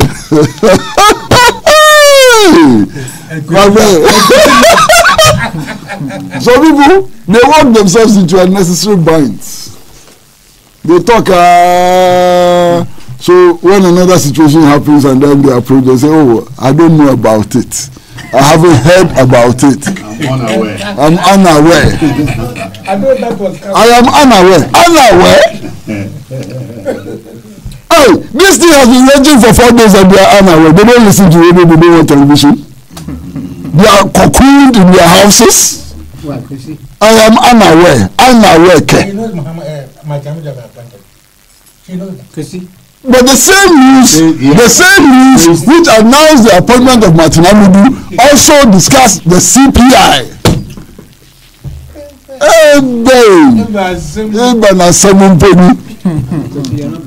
Why? Oh, why? He's highly pleased. Have I mentioned his? How do you know it's a his or her I'm talking about? His hair You like yourself trouble. Allow him to finish. He's highly pleased that a disciple has the appointed special prosecutor, but he spoke to it. Who is a disciple of who? His hair. Okay. Well, okay. No, he has corrected him. He says his hair. Because if you ask me, And when you say this, he says you are spreading rumors about him. not only bad rumor. I'll finish. It is time for this second topic. It is not Which is the, the second topic? it is not the rumors that are dangerous. It is the mongering of the rumors. It's a mongering, It's the eh? mongering that is Okay. dangerous. There are a few text messages that Some I need 5 to read. minutes. Those are 5 minutes of this. Give him yes, 2 but minutes and let me give him go one. through. Lots of people have sent messages that I need to go through. It's also equally very important. Let me go through some of the text messages that have come through. Very many text messages that I've tried to read some of them. This one from Starring Wendell. Starring says, "Good morning, Sam. Do you know an anti-graft campaign coalition in a country small as Gabon has collated names of African heads of state in corruption perception index and have included Nanado as among the top 10 most corrupt presidents in Africa within a year of coming into office? That is how bad our situation has become." How do we accept this report? This report itself may be like all the other useless reports. This one says, Well, what is the credibility of the But you organization? yourself said that when you set the standard, it Of will be used course. against you. Of course. this one from Ben Doc. Ben Doc says, Who did the who fall in? fall in. I like the NPP standard. Ben Doc You like says, that? I like that. if I could go on with the text messages. Sorry, Chrissy Pratt was off. Okay, all right. So I think maybe there was a break in transmission along the way while he was making his submission. Stephen Kwabena Atu says, as for this corruption index, the people of Ghana have woken up to one truth. The truth of stealing and theft of the people's resources. It has been proven to us that contrary to attempts of the president to present himself and his government as angels, they are clear thieves walking the corridors of power. Have a wonderful day. Wonderful day to you as well. Stephen Kwabna. To Michael Ameni says, "Good morning, Mr. Shen. Please, the abysmal performance of Ghana in this latest CPI is very worrying situation and it's shame to us as a nation, and this is not the time for a blame game. There is no need for all state agencies in fighting adopt a holistic and pragmatic approach in dealing with the canker, because this canker is depriving Ghana the needed resources for the benefit of all of us. This appointment of Martin Midu as a special prosecutor is timely and let's all support." That's from Michael Amenin sending that one through. Lamte I sends the message. "Good morning, Samin. Akufo-Addo should bow down his head in shame, being a lawyer and the president of Ghana. He is the most corrupt, impotent president Ghana has ever had. May God save us." That's from Isaac from Italy. This one from Musa Batwa says, "Blaming part administration for, I think you meant to say past, for your ineptitude to fight corruption is a lazy approach. When they held a press conference at the 90th minute and used court of public opinion to criminalize former President Mahama of corruption, in actual fact, no competent court of jurisdiction has ever convicted him." That your message that came through. AU Farouk says, "Good morning to you, Shen, and to your able panelists. It is a shame and worrisome, the fight for corruption, and that this government is becoming poor and poor. It is not surprising once again that the TI survey rated this incompetent government high in corruption." You sent that one through. King Farouk sends the message. "Nemesis has caught up with a corruption clearing agent. He was touted as the best man in the whole of Africa. His administration would not condone any act of corruption. His government will be the best. What are we seeing today?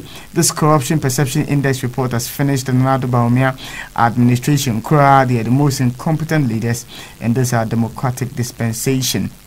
Okay, all right. Let me just read some few other tweets that I have this morning before I go on to pick the thoughts of Ambassador Sampi Yale. I believe there's a lot he would like to share with us. This one says, Sami, when was the last time anyone saw a pothole being filled in this country?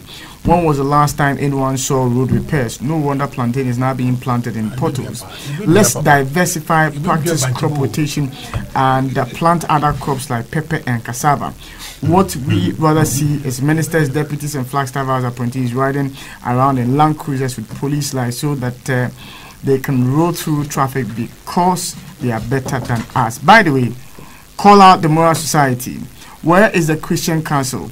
Where are the Catholic bishops who were talking like diarrhea had caught up with them? The loud mouth pastors, where are all of them? They should come out and speak to the issue of the Corruption Perception Index. This one says there will be a vigil on Tuesday.